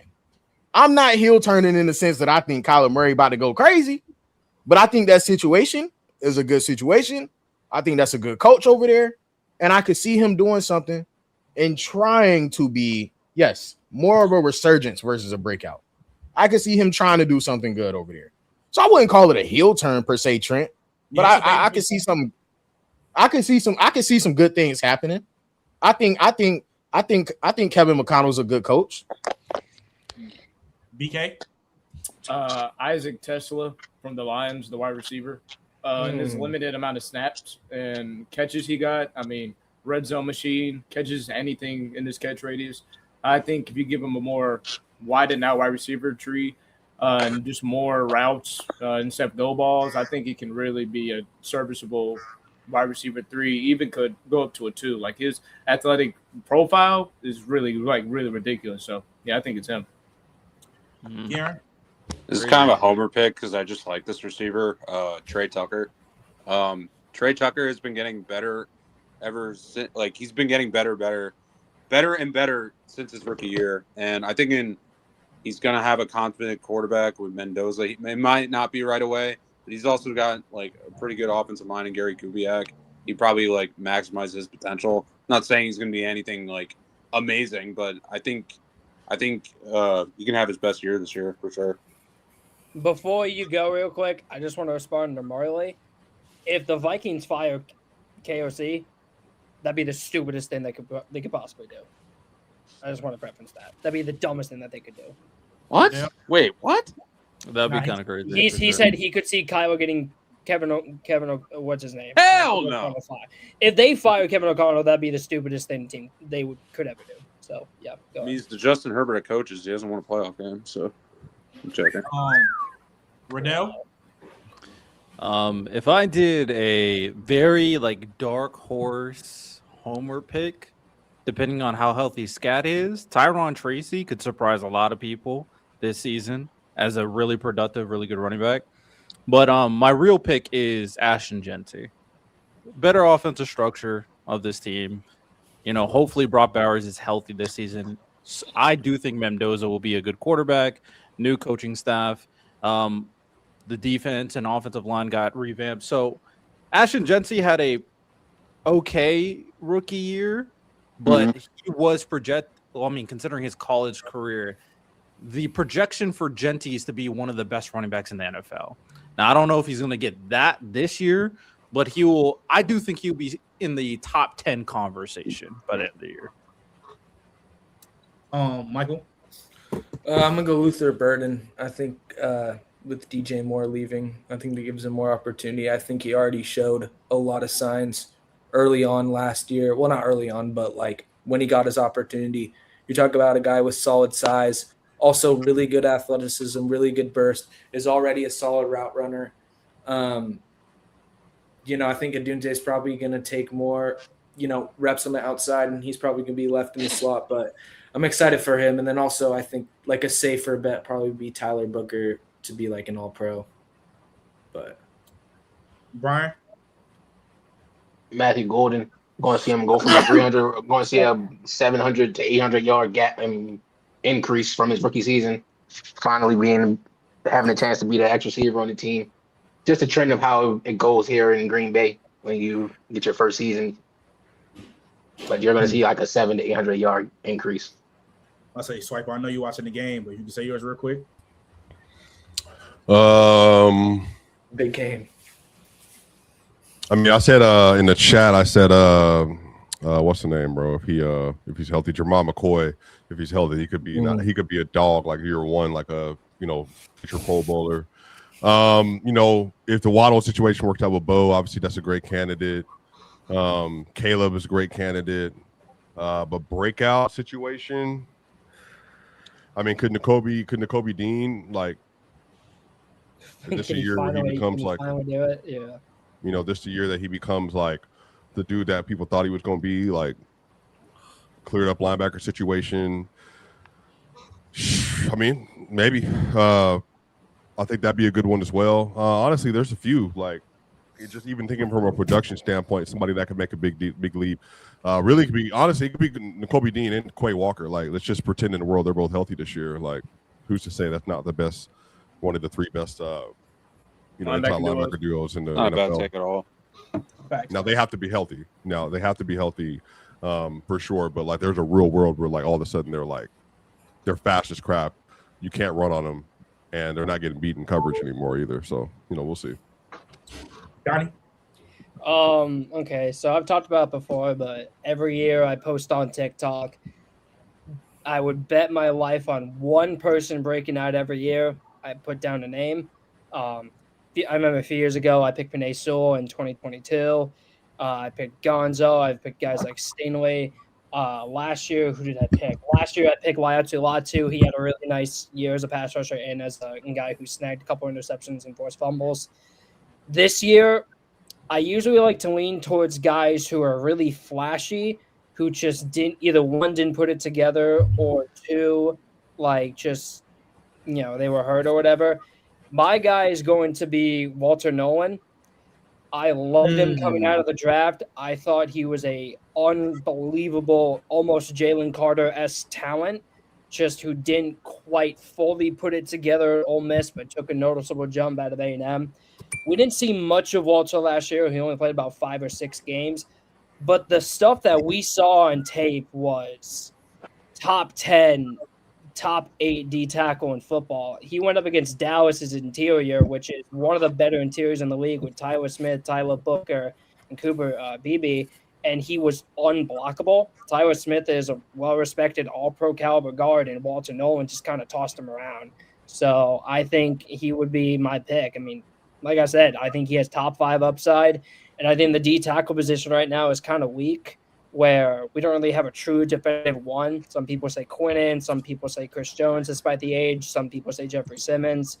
For me, I think Walter Nolan can 100% be in that conversation. He tore his meniscus last year, so he should be back by camp. But like I said, the flashes of Walter Nolan, like the limited games we saw, he looked like the best defensive rookie in that entire class. We just didn't see much of it, so that's going to be my pick. All right. Mine, obviously, Riddell said it. I think Colson Loveland is kind of like an obvious pick. But Donnie. What? Oh, like yeah, Marv. Like CM Punk. I'm not going to lie. It's clobbering time. That shit better. Year 3, we better see a 1,200, 13, 14 type of season from Marv. I wouldn't expect. Trent, I have a question. I'll be happy with 1,100. I'm not gonna lie, bro. Expecting him to get 1,300 when you got McBride. Let's just. Whoa, no. No. You don't get that, no sir. Trent. So he needs to hit 1,300. I'm saying like 1,100, 1,200 type of season. Okay, I agree. Like 1,100, 1,000. This is the same receiver who you say verbatim. It's clipped. It's Forte. That he's one of the best wide receiver. Yeah, you said he was closer to Calvin Johnson than he is to Malik Neighbors. I did. What? I did say that. You said what? Trent, I have a question. I did. That's what you said. No, baby. I mean, hey, some of this is hindsight, but we can keep. No, hindsight. Hindsight. I'm not gonna lie. That's a laugh. I'm not letting niggas. I need my receiver to be healthy again this week. That's a laugh. No, we just need. Listen, I agree, Trent. I am not letting last year, the first half of the season, Marv's confidence was shattered, and then he started looking good for a few games, and he got that appendix injury and just wasn't the same. Like, yeah, I agree. He needs to pop off this year. But at the same time, like you saying he needs to lead that team in yards and stuff, that's I didn't. You put in words in my mouth. I didn't say he needs to lead. Trent, if he gets 13, if you're saying he needs to get 1,100, 1,200, you basically saying like Arizona. You still got Jacoby Brissett, right? Yeah. Jacoby slinging that bitch. I'm not gonna lie. Jacoby throw that pill. He better have. Trent, I don't know if Michael Wilson outplays Marv, is he a bust? I was about to ask that. Yeah, Yes. I was about to ask that. Yes. What'd you say? Yeah, you're the number 4. We're going to year 3, and Marvin Harrison hasn't progressed at all. Like you're the if you think that Marv is going to put up those numbers, you're pretty much saying Jacoby Brissett is going to probably be top 5 in passing yards because McBride's going to get That's what I'm saying. No, that's not true. But like, I'm not gonna lie. If you do proper math between McBride and Marv, that would be like 2,500 yards. Time out. If you're saying Marv needs to go for 1,200, we all know McBride's going to be top 3 in the receiving yards among tight ends. We all know that if he's healthy. Plus Michael, I'm not expecting him to get another K, but like let's say 700. You up to like 3,300 already? No. Generational receiver. Hold on, look. No, I'm not Brian, just Y'all look. better be saying Jacoby Jacoby Brissett played 12 games last year. He started 12 games last year. He had 3,300 passing yards in 12 games. He was slinging. That doesn't change anything. Like I said, Well, y'all expect him to be top 5.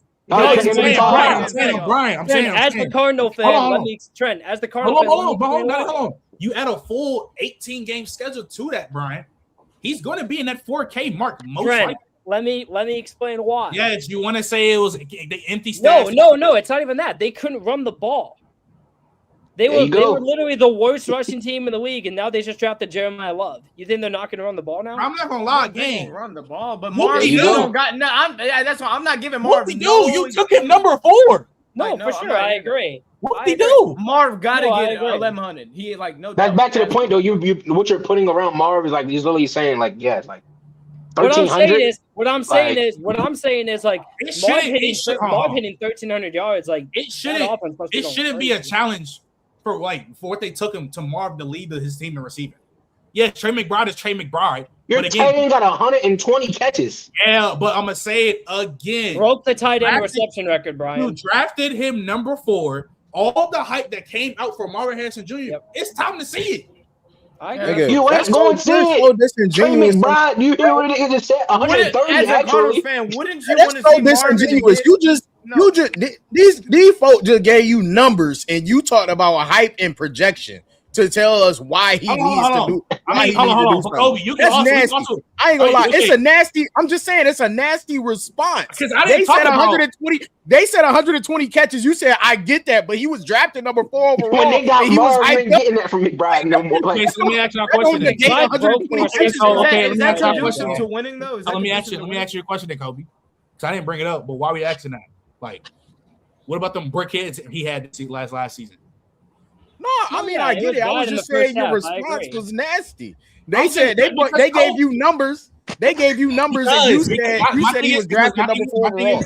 That's all I'm saying. Even though Trey McBride is going to get his target, yes, he is. Like no ifs, ands, nor buts, no. Like obviously, I'm saying for where you drafted drafted Marvin Harrison Jr. For what we're trying to see and what we're trying to talk about with Marvin Harrison Jr. in the league, bro. I get you have Trey McBride. But you also have to be damn near right there with him.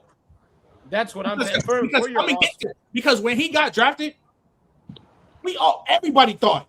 I do got actually 13, 12 This is what I'm gonna say. If we're expecting all these receivers and stuff to produce, and I think Arizona's gonna be dog shit next year, y'all gotta think this is like the worst defense of all time. You can be dog shit. We're gonna be that bad. You can be like if all these weapons are just gonna produce.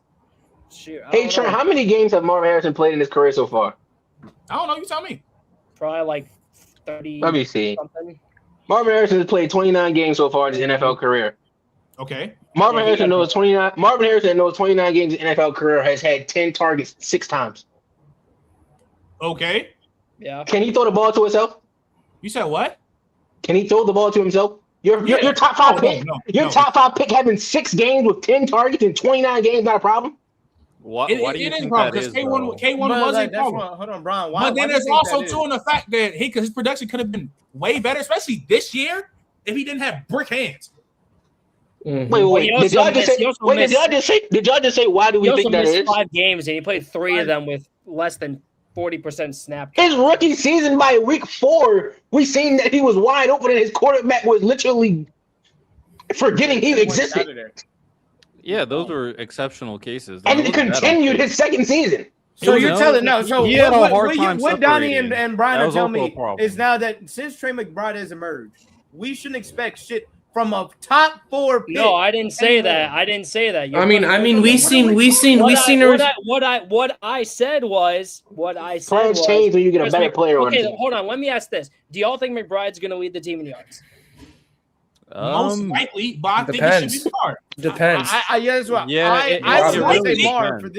But I think it should be Marvin Harrison. But Donnie, if Marvin It Harrison, should be Marvin Harrison Jr., if Marvin Harrison is getting deep ball opportunities and actually catching them, there's a chance that he could lead the team in yards, and I think that's Trent's point. Marvin Harrison can actually be but Marvin Harrison's potential as a big play threat is like a lot bigger than I feel like some people Glorified. But he has to get to that point because we've seen games where he went off when on big play opportunities and stuff. And it also has to do with this quarterback being good and in the pocket, being clean long enough for those to actually. Well, that's also why I'm not expecting a lot of these wide receivers to produce like that. Because, first off, we don't even know if Jacoby's going to play. He's holding out right now. We don't know if he's going to play. No, he going to get that bread, bro. Yeah, we don't know. He could be bad, though. He could be get bad ready for get ready for Beck. Beck going to yes, and that's what I'm saying, bro. If we get Carson Beck out there,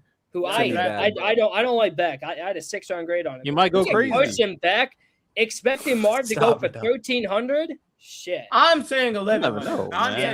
Maybe that's a hard maybe. I think the overall point here. That's why I share there.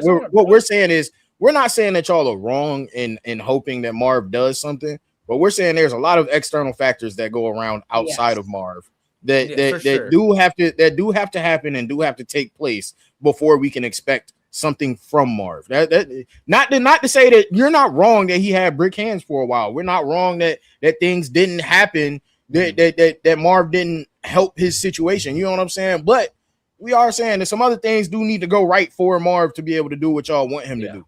That's all. But I would also argue it's not normal for the tight end to be your leading receiver. Because at the end of the day, for something like the 49ers, when Kittle was still elite, Brandon Ayuk and Deebo Samuel had better stats than him. The only reason why Brock Bowers is leading is because that's the one situation that's nasty to bring up. I gotta finish.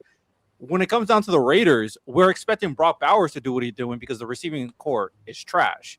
When it comes to the Bears, with Colson Loveland's amazing, but we're expecting Roman Dunze to be that receiver on that team. When it came to the Chiefs, when Tyreek Hill left, then Travis Kelce. Yo, Nani, you're being nasty, bro. Then Travis Kelce started leading the team in receiving. He definitely can, but we're still. But it's supposed to be wrong. He did last year. Yeah, but I'm saying though, Colston Loveland, because if he would have got the full volume like how he should have, he would have had a 1,200-yard season. Yeah. Coming into this season, again, you still took Colston Loveland still going to do this thing, but we're still going to want Rome to get 1,000, 1,100 type of season because you don't take a wide receiver that. But Trent, here's the main difference, and I agree with you all. Trent, I agree with you all the way because those are my expectations. I think Loveland should go for easily over 1,000. Rome should go for 1,000. Luther could go for 800 plus. Here's the difference. Caleb Williams, Jacoby Brissett. That's true. No, that's true. And also, who's to say? And also, not only that, Ben Johnson, rookie Mike LaFleur. Also, who's to say that Trey McBride doesn't get legitimate defensive coverage to him like we haven't seen, and then maybe that opens up an opportunity for Marv to get off. It could definitely happen. It's just my issue. It's also do you have a quarterback? My issue here. This is what I'll say, and I think me and Trent will agree on this. Marv needs to be better on a down basis on even if he doesn't get the ball. Like we see him creating that separation. We see him making the most of his opportunities. He needs to be better on a down base, but I'm not expecting him to go for 1,300 plus when Carson Beck could start 12 plus games on this team. I hope that doesn't happen. That you're in a crowded room with, in my opinion, I hear Marv's biggest problem is character. Last question, Donnie. Last question. If Malik Neighbors was on the team, would you expect him to get 1,300 yards? Oh, here we go. If Malik Neighbors is better than Marv. Dang. All right, move on. See, that was a great answer. That was a great checkmate right there. Marv's biggest problem is a character problem. He's one of those receivers. It's unfortunate, but he's one of those receivers that's different. Have issues. Marv himself has issues he needs to fix. That's crazy. Hey, I hear nothing but saxophones. This you said Marv was better. Marv is literally the type of receiver. I'm glad you answered it though. Let me be good faith. My question for you is, based off what you've seen from Marv, what's your expectation? Like, what do you project him moving forward? Top 15? Top 10, top 20. Well, what's a stat prediction from Riddell, like my issue with Arizona, and it's gonna be what holds them back. They have arguably the worst quarterback room in the league. I agree. Like Jacoby Brissett, yes, we can look at all the numbers and stuff. Arizona couldn't run the ball, and a lot of that was garbage time. Like, I mean, I remember the Seattle game. The Seattle game, they were down 35 points in the first half. Like, that team was not good. They couldn't run the ball last year. I think the run game is going to be a little bit better this year because they're going to improve their interior, and they got Jeremiah Love. So, listen, my expectations from Marv is be more consistent with the opportunities you get, but I'm not expecting him to go for 1,300 when he has this type of quarterback play, and he's also in a crowded room with Michael Wilson, who just got 1,000, and you could argue the best tight end. He shouldn't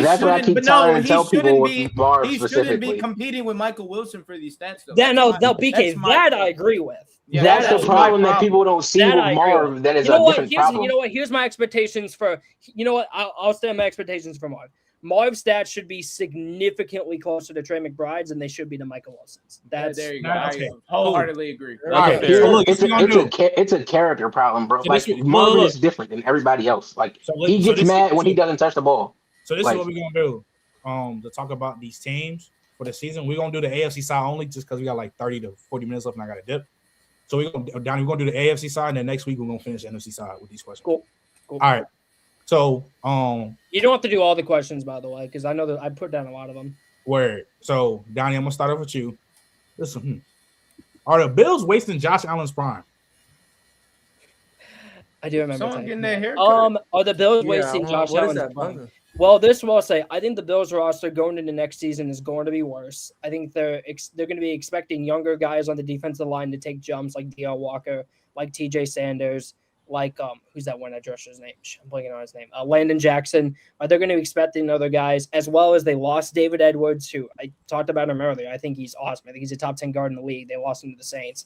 They got DJ Moore, which is going to help, but the way I see it is the front seven is going to be worse. Your offensive line is going to be worse, and I thought their head coach hire was just lazy.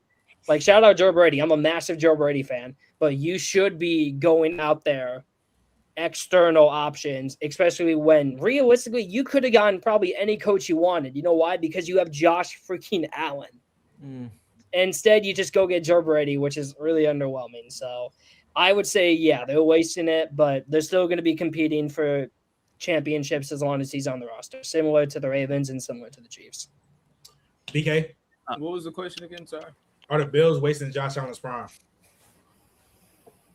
I'd say yeah, but actually, it's really a toss-up. But I'd say yeah, just because of like Donnie said, the roster construction. I mean, I still think there's more holes with this roster. I don't think their linebacking core is anything special. You're asking, people like Landon Jackson to step up into a big role. I don't think their D tackles are anything to talk about. They got DJ Moore, Khalil Shakir, an okay wide receiver core. But at some point, Josh has to really step it up and really get it done. Like in the playoffs against the Broncos, he did have a good game. You look in stats wise, but the turnovers ended up killing them in the playoffs. You go year by year with the team, it's ended up being turnovers or the defense giving something away. So I would say yes, but I think Josh does have to step it up at some point. Kobe? This is what I hate about the offseason, dog. We watch the shit happen, and then the offseason come, and we forget what we watched happen. Thank you, BK, for mentioning the turnovers that killed him at the end of the game. Your prime can't be wasted by a team if we watch you year in and year out waste your own prime on account of your own self and the things that you do year in and year out. And I don't think that means that Josh Allen isn't an elite quarterback. I don't think it means any of those things. I just think it means that we watch what happens every year. We always blame Josh Allen, and then offseason comes and we have conversations like this. We talk about how bad the team is. And is the team not as great as it could be? Sure. Is it not always what it could be? Sure. But that doesn't mean that we don't, with our own eyes, watch what Josh Allen goes out there and does in January every year, and we come on here and we poo-poo him, and then May 26 rolls around and we say, hey, is the team wasting him? No, the team ain't wasting him. He's wasting him. Michael? Real quick, Yeah. I gotta head out soon. So, Mike, can I go over here, Michael? Go ahead. So, I think when it comes down to it, I don't really like this conversation either, because I think there's right now in the for certain, maybe there's more, but for certain, I feel like you could say there's 4 quarterbacks that could be top 10 all-time great conversations. Josh Allen, Joe Burrow, Lamar, and Patrick Mahomes. All 4 quarterbacks are getting paid crazy money. And as they should. They are elite all-time talents that have the capability to carry your roster win a Super Bowl. And all I can ask from a team, can you build a roster good enough to give them the chance to win the Super Bowl? Now, the only team that I'm going like, probably it's hard, is Joe Burrow's team, because they don't have money. But Josh Allen, I don't think that logic applies to him. He's had multiple opportunities where he had the chance to win a Super Bowl, and he just wasn't good enough. I don't care if he's playing Patrick Mahomes. I don't care if he's playing the Denver Broncos. You had the opportunity. If you made it, you could have won it. And Josh Allen has failed multiple times as a player. He's gotten multiple things to help him as well. He's had years with good defenses. He had elite offensive lines for like a majority of his career. He is an elite running back with James Cook. And after Stephon Diggs, yeah, they had some like a slew of talent that probably is not the best. Then they brought in DJ Moore. They chose, hey, Sean McDermott, you're not it. So I'm going to pick the guy that helped rejuvenate your offensive capabilities with Joe Brady. I think hiring within the guy that's making Josh Allen and James Cook elite is fine. So they do everything for Josh Allen. And then there's multiple instances of Josh Allen not doing enough. So I think it's kind of crazy to say they're not doing enough for Josh Allen unless you want them to build a perfect team for a guy getting paid as much as he is. That's unrealistic. I don't know what you can do at that point if you're asking for that kind of expectation. So, yeah, I think the question's kind of crazy. I appreciate you pulling up, Rodell. Yes, sir. Let's say, bro. Adonis. Yeah. Oh, wait, can I go? Because I forgot. So, yeah, the question's obviously complex because when it comes to like multiple years of this stuff, things can change. But I would have to say that they aren't wasting his career. I have to say no, because I feel like last year, like they've had points where they've had really, really good parts of their team that are like make a playoff run caliber.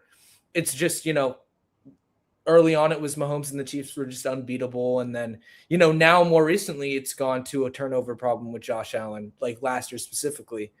So I have to say no as of right now, but I think Donnie laid out some good points about how maybe based off of the moves that they've made this season with the head coach, I think Donnie's a little pessimistic on Joe Brady, but I do feel like if these moves that they've made this offseason like don't work out, then we can start to have that conversation. But I feel like they've put enough around him enough times to where you can't definitively say they're wasting his career right now.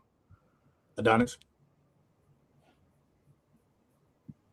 I think it's a yes and a no. I don't agree with the whole year in, year out thing, considering we've seen Josh Allen play incredible in playoff games and still lose and it not be like he isn't the reason why they lost those games. I mean, like before this playoff season, we look at 2024 season, the AFC Championship game against the Chiefs. That was due to poor coaching plus poor officiating. When we look at those plays, like there are multiple crucial points in the game where we look at it and we're like, what the fuck is that call, or what is this coaching?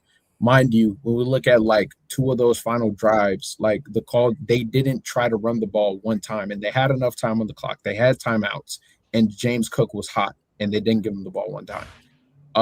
And they had him throw for 4 straight downs with the wide receiver core that he has.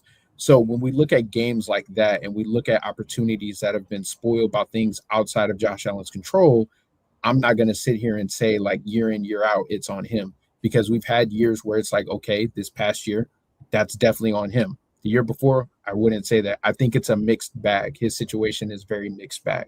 So I can't say it's one or the other. Also, as well, when we talk about roster construction, I feel like every time they get in a tight situation overall in the playoffs, it usually comes down to the fact that when they need a play, I don't know why it is this way with the Bills, they can just never get it done. And it's so weird because any other time during the regular season, we'll see them be able to make those plays. But obviously playoff football is different. You know, you're getting different looks, whatever the case may be. So to me, I'm not going to say yes, but I'm also not going to say no. I don't think it's a clear yes or no. All right, go ahead, Vulture. Hey, y'all can hear me? Yeah. I think it's both. Because I think when they had the roster, they just lost to the Chiefs. They just like wasn't as good as them. And then I think when they didn't have as good as their roster, Josh Allen just kind of let them down. I'm gonna keep it hot. Like they could have won last year, and I think they could have been in the bowl last year to possibly go and win one versus Seattle. So I think it's both. Brian? No, the Bills aren't wasting Josh Allen, and no, Josh Allen is not the problem. Recency things really aggravate me terribly. The man just last season versus the Broncos, they lost because, like you said, this is one of those few instances where turnovers were the problem, and Josh Allen lost him the game. So that Broncos game in itself was Josh Allen's 15th career playoff game. Before that playoff game, he has 14 playoff games. He has 6 turnovers total. And I heard somebody on here, I don't know if he's still here or he left, say that hey, Josh Allen had a turnover problem in the postseason. That was his first game in 5 games where he turned the ball over in the playoffs. And his defense in his career average gives up an average of 27 points a game. So I really don't be understanding where these things come from. Like I say, I guess it's a recency thing. People just don't do research on things. Like it's no reason why I have heard people out of their mouth say that the Bills have gave Josh Allen defenses. It's no reason I should ever hear that. Last year was Who said that? a really bad choke, though. Like I agree with both people that said that Josh Allen has had good playoff performances. That's undeniable. Plenty of people have laid that out, even before right now. But I just think last year was the first game where it was like, I'm going to call it a historic choke. Like he didn't play bad in that game as a whole. It's a lot different as like a John Elway in the playoffs. Obviously, he went against the 49ers. Great team. But that was just like, you did absolutely nothing. You threw 3 picks. Great, terrible game. Josh Allen made plays throughout that game, but he also had 3 turnovers. Like it doesn't matter to me. It doesn't matter how good your stats are or how good you move the chains throughout the game. 3 turnovers in a playoff game, it's an immediately like historic choke because it's like you don't make one of those turnovers, you win the game. Like not just all of them. You don't make one of them, you pretty much win that game. So the turnovers they made, like the one before half. I think that coaching. I think that was a stupid coaching decision. I say kneel it and get the no. Yeah, that's just Josh. You also have agree. one of the best QBs on the planet, though. Like he tossed that bit 10 yards behind. He holding the ball running like this and just no. I thought he was Shady McCoy. Yeah, no, for real. I agree, but like I'm just saying where they were on the field. I just especially you just seeing like how the Denver Broncos defense was playing. They were all over them. They didn't give them a room to breathe at fucking all. So why? And this is my thing as a coach. I'm not going to risk anything for the very reason as to what we just saw happen afterwards. They got 3 before half, and that ended up killing them. All right, bet. So look, moving on, talking about another team in the AFC. So I'm not gonna lie, Donnie, I'm not gonna lie. We're gonna skip the Dolphins because we just know they're gonna be dirt. Like, true. I think we all agree that the Malik. Well, Donnie believes it, but I think Malik Willis, he gonna have I don't know what type of year he's gonna have, but they're gonna be terrible. They're not going to compete. The Dolphins are that. I don't know if they might have the worst skill. They might have the worst skill position group. He could be. They might have the worst skill position groups I've ever in terms of wide receivers. Not Nice. Jalen Mike Tolbert, Malik Washington. Washington. Malik Washington's cool, but not someone who you can rely on consistently as like. Him being a 2 would be aggressive. So the current projected 3 is Malik Washington at the 1, Jalen Tolbert at the 2, Tutu at the 3. Hey, Jalen Tolbert sucks, dude. Mind you, that is tier 70. That is tier 75 overalls for receiver. They do not have a single player on roster at the receiver position who had more than 350 yards last year. Not I think Malik Will. They moving on. And hold on. This is good. So we ain't gonna talk too much. The run game could be good though. With him and A-Chan. Kobe, I'm gonna start off with you. If the Patriots get AJ Brown, what are your expectations for the Patriots?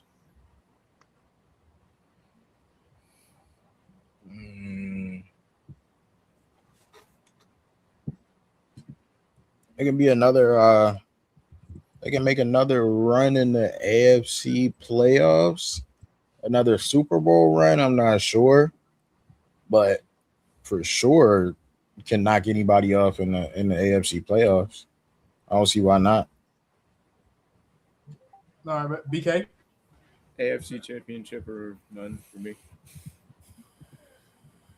Michael. I mean, with AJ Brown, I think that they can. I think they can definitely. I mean, look, they can definitely make a run in the playoffs. I don't think it's a complete, I don't think it's like a complete certainty that they're going to like repeat what they did last year. Like, especially on offense. Like, I could see a world where they struggle a little bit more. That's why I say, even with AJ Brown, I think that they'll probably be in the same spot competing with the Bills for the first seed there. And then, I mean, it's going to have to depend on if Drake May can continue like what he's doing. Like, and I know that like we go in after a breakout season of a new quarterback, and I've done it too. Like, don't get me wrong, but we just automatically think that is going to happen again. And I'm not saying that it won't, but I do think that there's probably going to be a stretch in the season where he struggles. I would assume, because that's what happens pretty much with every quarterback. But yeah, I would probably say they'll be right around in the same spot. Donnie. What was the question? I'm not even gonna lie. I wasn't paying attention. If the Patriots get AJ Brown, what are your expectations? I mean, I don't think they're gonna repeat what they did last year. I think a lot of variables went into their, Super Bowl run. Bo Nix getting hurt, having to start Jarrett Stidham, Stroud having one of the worst playoff runs I've ever seen. Herbert also having another stinker. So I think a lot, and it's not like their defense was like dominant. Like, I thought they had a really good interior. The linebackers played the best football all year, and their corners did a really good job. But I'm still worried about the offensive line. I said it before. I think Will Campbell is a good tackle, but he'd be an all-pro guard, and I think my views on that are the same. I think he's top 20 tackle at best, maybe top 25, but he'd be such a better guard, and they don't really have an answer. I guess maybe Caleb Williams, but he's kind of raw. I don't know, man. I think wild card is fair. I guess that's my answer. I mean, they could win the division with my questions with Buffalo, but I don't know. I don't think they made the Super Bowl again. I think best case scenario, they made the AFC title and they probably lose. Giannis? To me, I don't see why they wouldn't necessarily go to another Super Bowl run. And the reason why is considering that when we look at like the usage rate for like their play action, it was actually one of the lowest in the league. And I think when you get a player like AJ Brown that can open up that very, very well for you. And I think when we talk about like clutch situations for Drake May was actually throwing darts to players who aren't even in the same stratosphere as AJ Brown. So I think having a game changer like that in a lot of situations that opens up your playbook a lot more. I think that changes the dynamic. You're going to get another year in with Travion Henderson and Ramondre, right, in that double-headed backfield. There's just so much now that you'll be able to do with that I think offensively Drake May is going to get another year of tutelage under Josh McDaniels and Mike Vrabel, another stable coaching situation. So to me, I don't see why they wouldn't be able to go to another Super Bowl run, especially considering that defense is going to continuously get better because they're young, hungry, all of those things. But like I said, if they master that play action game coming in with AJ Brown, I think that would be one of the craziest things we'll probably see, because you have Drake May's running ability as well. That opens up there's just so many possibilities for offensively. So I think it wouldn't be crazy. I'm not going to say like that's my thing. Oh, they're 100% going to go on another Super Bowl run having him. But I wouldn't say it's crazy to say if it happened or predicting that it would happen. My probable guess, like most likely lose in the second round. But yeah. Vulture? Oh, with Donnie, I could see them competing against the Bills for the 1 seed and that. And then I'm not expecting Drake May to just do what he did again, but having a top 5 wide receiver on your team instead of having a great coach, I'm assuming he's still going to be there next year. I could see them definitely making the AFC Championship game next year. If not, then I think they'll go to the divisional round. But they're a lot for the playoffs though if they get AJ Brown. Brian? And win wild card team. All right. We can just rapid fire this one. Yo, how fast we think Aaron Glenn getting fired? October. We three. October. Wait. I got to see that schedule. Hold on. Let me see. It don't matter. It don't matter. It do matter. No, actually, it does. It does low-key matter. It does matter. And no, it doesn't. He's gone regardless. That nigga dirt. He said how fast. He asked how fast. I'm about Titans, to Packers, Lions, Bears. They lose to the Browns. If they lose to the Browns week 5, goodbye. I'm not gonna lie. I genuinely think. I think if they lose to the Dolphins, they lose to the Dolphins. They lose to the Dolphins. He gets fired. When did they play Dolphins? October 25th. I can see him because here's the thing. You're gonna look at your team right offensively. And you're gonna be like, well, it's fucking Cleveland Brown, Mason Graham, Carson Schlesinger, Myles Garrett. You don't have the offensive firepower to withstand that fucking defense, right? So I think losing to the Browns, of course, it's unacceptable because you never want to lose. But you lose to a divisional opponent and depleted as the Miami Dolphins are, or you're gone. You're cooked. They lose to the Dolphins in what was that, week 5, week 6? Yeah, they're done. He'd have to go undefeated to even keep his job. I just had to ask real quick so we can move these on. The fastest a coach has been fired over the last 10 years mid-season was Dennis Allen with the Raiders. Sheesh. Yeah. Hey, I completely forgot about that shit. So moving on. Yeah, man. 5 games. He was gone. 5 games is crazy. So moving on. Cody, I'm going to start with you because it's been a hot topic. Are we worried about Lamar going into next season? For what? Shit. For what? You're not immediate. What does that mean? Facts. What does that mean? What does that mean? Him doing what he does always. My God! Is this not a happen right now?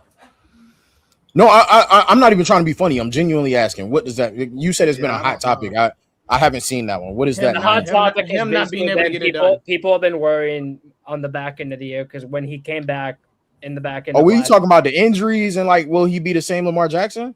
Yeah. What that bit meant at first? Am I worried about Lamar Jackson? Not necessarily. Not necessarily. Will he run the ball as efficiently and as effectively? I don't want to say that. Will he run the ball as much as we've seen him do it in the past?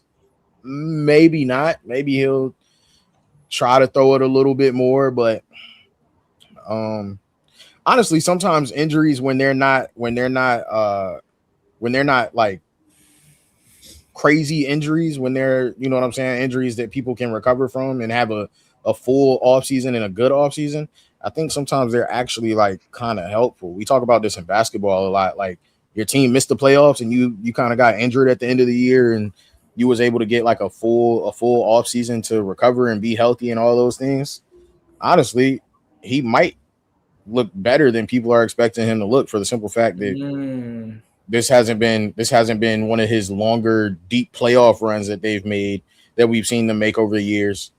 Gets to, you know, recover. He's at OTAs or mini camp or whatever it is right now. He looks fine. Honestly, if anything, the season that they had last year might help him in a different way than people are thinking it's going to hurt him. That might be my conclusion on it. Donnie? I'm more worried about the offensive line than I am about Lamar. Even with Vega Ioane, who I think will be solid right away. I think he's just going to be a good guard. I don't see high upside. He'll just be a good player, and that's all. Still one of the worst interiors in the league. I mean, you still lost an all-pro caliber center. Your tackles still haven't been great. Ronnie Stanley's been up and down ever since he's gathered all those injuries. Roger Rosengarten is whatever, I guess. I don't know. I'm not worried about Lamar. I'm just worried about the supporting cast around him. Kind of similar to Josh, except at least with Lamar, I don't even know, man. The offensive line just scares me even more than it does in Buffalo. It's that interior is just not looking good. So no, I'm not really worried about Lamar. If I'm worried, pulled his hamstring, though. Yeah, it's such a different injury. I was going to bring that up. Yeah, we're comparing tearing an ACL to messing up a hamstring. I was literally going to bring that up, but y'all talking about it like the tore his ACL. I guess what I'm worried about Lamar is, and knock on wood, hopefully he doesn't get hurt again because that O-line is bad. That's let's knock on wood. Let's knock on wood that don't happen. But no, I'm not worried about him. I'm worried about. Let's see. BK, you ready to hate? Here we go. Nasty.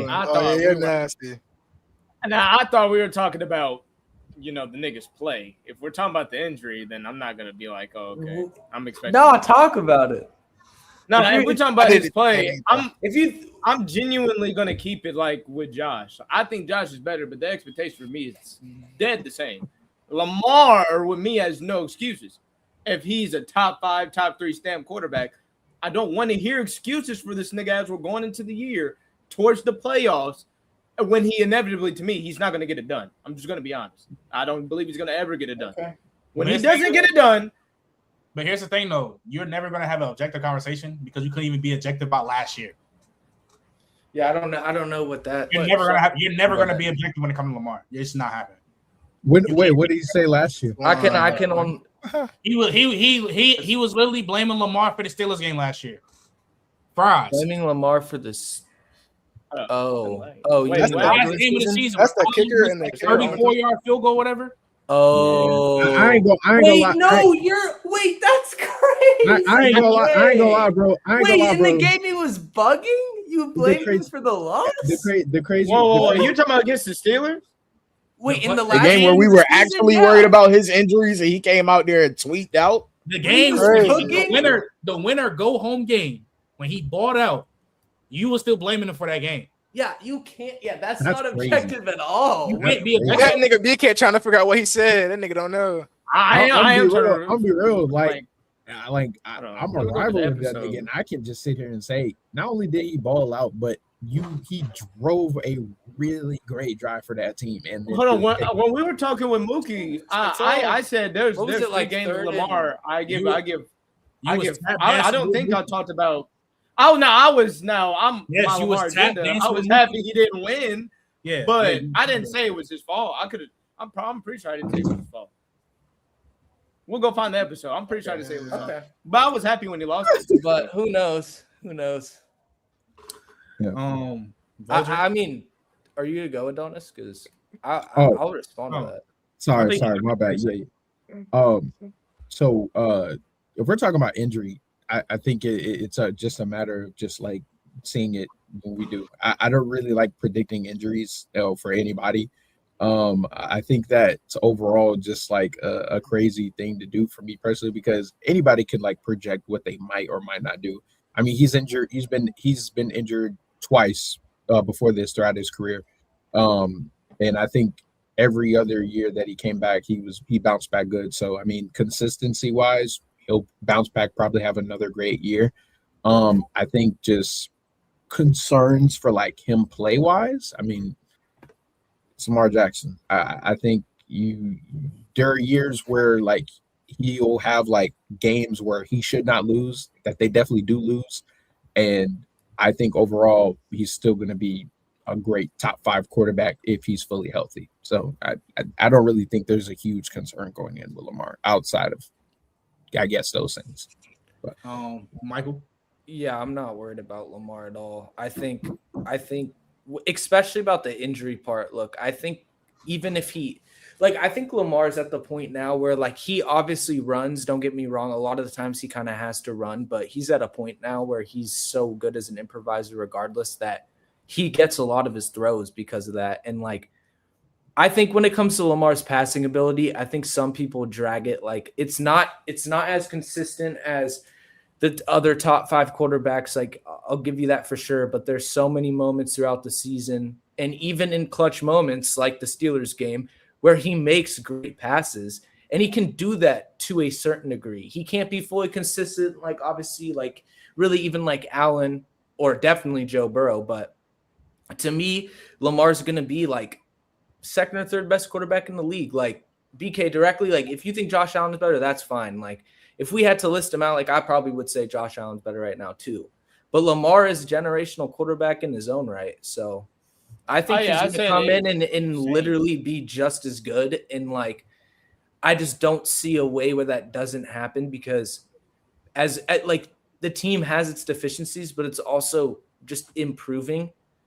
So, and you still have Derrick Henry again, like, unless he falls off an insane cliff, like, you're still going to get good production from him. And I don't even think you need like 100% production that you've gotten in the last 2 years from Derrick Henry this year, as long as Lamar is healthy, which he had a hamstring injury. Like, yeah, that takes a long time to heal. And throughout a season, when you get it, it's like really hard to recover from. But after an off season, like, you can recover from it. Like, it's not like you're never going to recover from a hamstring injury. So, I mean, yeah, whenever we talk about the Ravens on here, I don't care shit about the regular season. So it'll never be anything with his regular season stats. It's strictly playoffs for me. So I agree.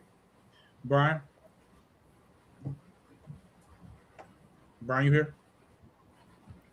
Guess not. Ain't gonna lie. That nigga skipped me. My fault, Vulture. It's because you was on the top. Kobe messed up. So go ahead. I ain't gonna lie. I didn't even know Lamar had. I didn't know they had concerns about Lamar injury. Then they gonna do what he always do, bro. Just let me see the playoffs, please. Mm-hmm. Yeah, pretty much. Do either of y'all think he gonna get it done though? Like him or Josh Allen? Like ever? Yeah, I think both of them can. They're in year. They are both way too talented to not get one. That's what I'm just gonna. Like they're both in their mid-20s, guys. Like, look at the other quarterbacks. Till the Ravens get an actual bona fide wide receiver, they're never gonna win a ring. It's not happening. Makes sense. So you don't. But like, I'm saying that it's too early to, like. It's too or early they leave. to count that out. They could leave. Either one. Who knows? It's too early. It's too early for a man that's a year away from a decade. Nah, it ain't too early for nothing. No, it's not. It's not about not giving him criticism or accountability when he doesn't get it done. But I'm just talking about in the grand spectrum of every all-time great quarterback. Some of them didn't win it in their first couple years. Some of them it took a minute. John Elway took 10 years. Sometimes it takes a minute. Right, but here's the thing, though. Number one, Lamar plays for the Ravens. We all know that their organization do not get receivers at all. Like, they never go out for premier receivers. For sure. They never do that. Number two, Lamar's first year in the league was what? 2018? Yeah. 2018. His first year starting. His first year starting was 2019. It's 2026. Right. And Josh Allen became Josh Allen's 30. Yeah. Josh Allen just turned 30. Like, Lamar is 29. Daytime, not every quarterback don't play. But they're playing at least 5 years. That's all I'm saying. You only got 5 years unless something really goes wrong. If you only got five, mind you, Lamar literally put up one of the best seasons to ever play in NFL history, and he didn't win. He put up 41-4 and ran for 900 on the ground, and he didn't win. Like. But that doesn't. But like, is crazy. But regular season play doesn't always dictate how. Of course, how it goes in the playoffs. And that's and when you look at especially Lamar actually struggles like even in the games that Lamar played well, like when they lost to the Bills, like that errant interception is just an example of like the consistency that needs to improve in order for him to get there. Lamar always protects the rock. Like that's and some guy in the chat said, oh, he went 41-4, 4K, 1K. Like, what do you mean he can't play in the pocket like the other guys? Like, the reason why he went 4K and 1K was because he doesn't sit in the pocket a lot, because he's an insane playmaker. But in the playoffs, the more that you try to do that, the higher chance you're going to turn the ball over. And that's the thing that Lamar needs to figure out is when to do that and when not to do that in the playoffs. And I think it's something that he can get through. But he does need a number one wide receiver. I do get that, especially with the fact that Mark Andrews is getting older. You need Isaiah likely to take a jump. And you at least, if you're not going to get a number one wide receiver, at least get a legitimate number two in the draft that's like Isaiah Flowers. At least add somebody like that to maybe. We're gonna see how Jacoby. Wide receiver twos, bro. I was gonna say Jacoby Lane. Hey Trent. Only person. Where's the You said all what? we can do? Only person. We say this about receivers, all these things. We know receivers is a big problem, definitely, but we also see what other guys do that don't be having certain types of weapons, and they Like don't what? look as bad as the drop Lamar has in the postseason. Like, oh, you only talking about Josh Allen. Agree. You only talking about Josh Allen. And you're talking about Pat. That's it. And Patrick That Mahomes. nigga also the only one to never have a top 10 wide receiver. Who else? Who else? Top 5, so. Let me ask you a question, Trent. Who else is supposed? Has Mark Andrews ever been a top 5 tight end? Yeah, but here's the difference. Yes, here's Yeah, the 1 or 2 years. Mark Andrews isn't the George Kittle or Travis Kelce type of level tight end. Oh no. So he's not. He's a good Even tight at his end. prime. Even at Would you his say? prime, Would you he say? wasn't. Would you say Lamar's supporting cast has been bad to the point where he should have a 13 to 11 touchdown ratio on 8 games?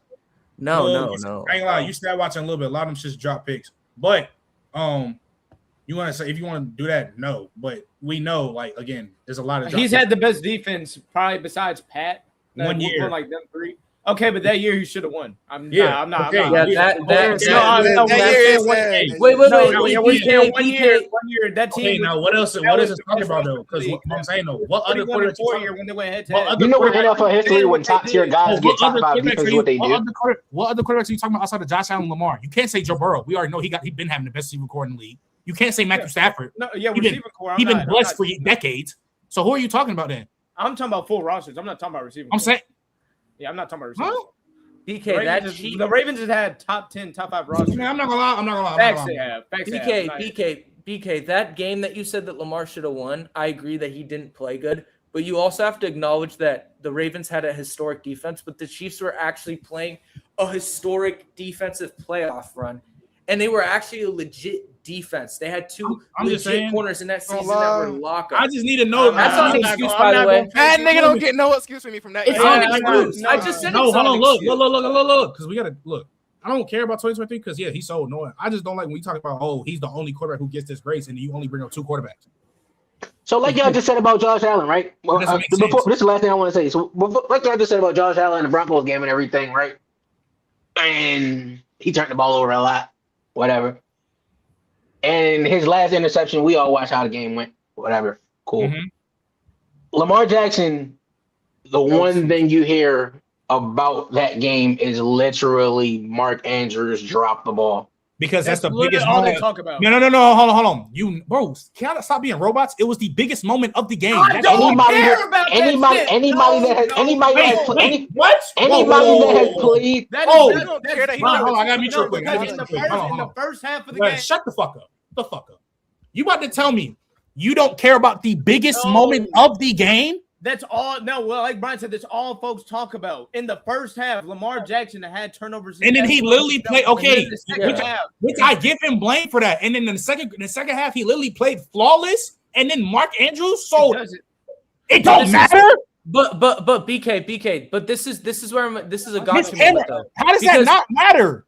No, but Lamar's, but not Mark Andrews. But also BK. So like if you're gonna blame Lamar for that game, then what is Josh Allen's blame against the Broncos is like 3 times what the blame for Lamar should be in that game. My thing is BK, but the thing is BK killed Allen for that.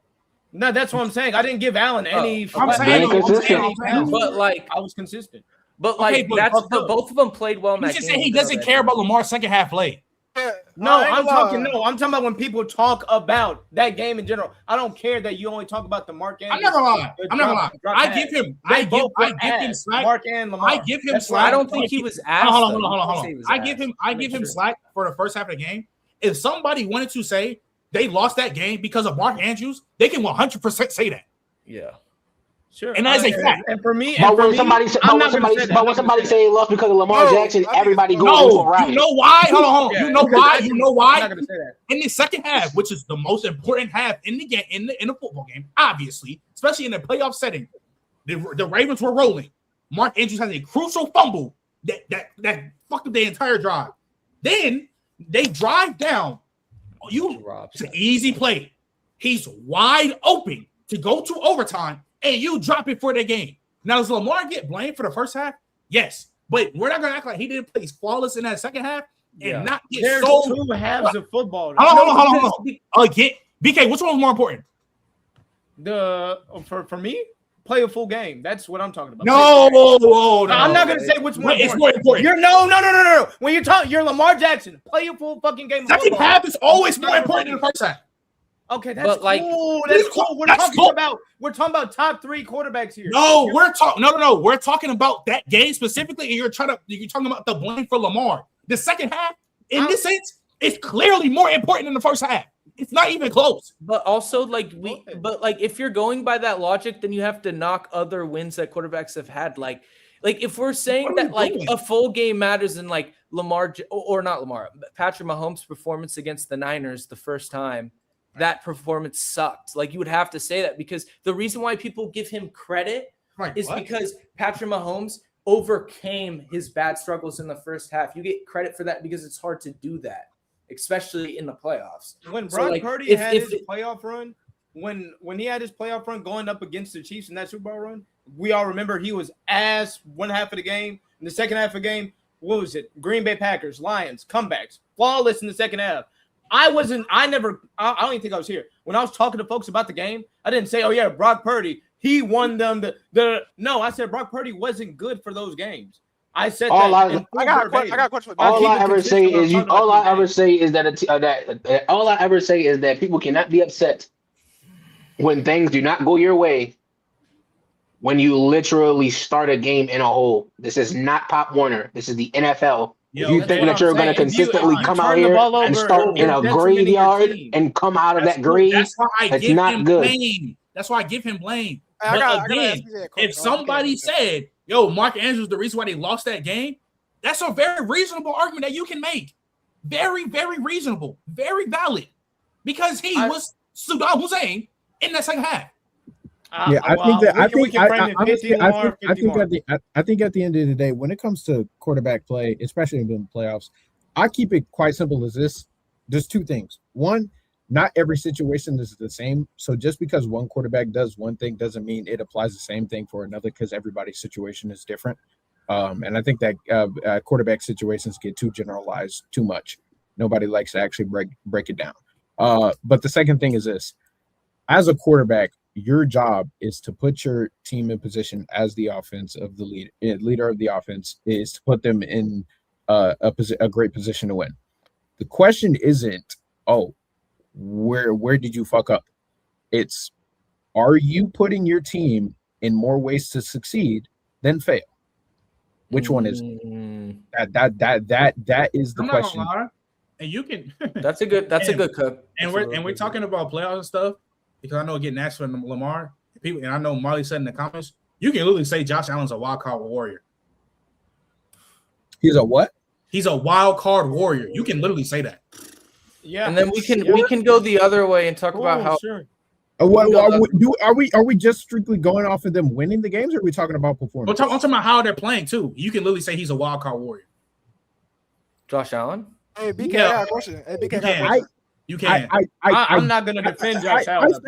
I say if you're talking about defend Josh Allen, you do it all the time.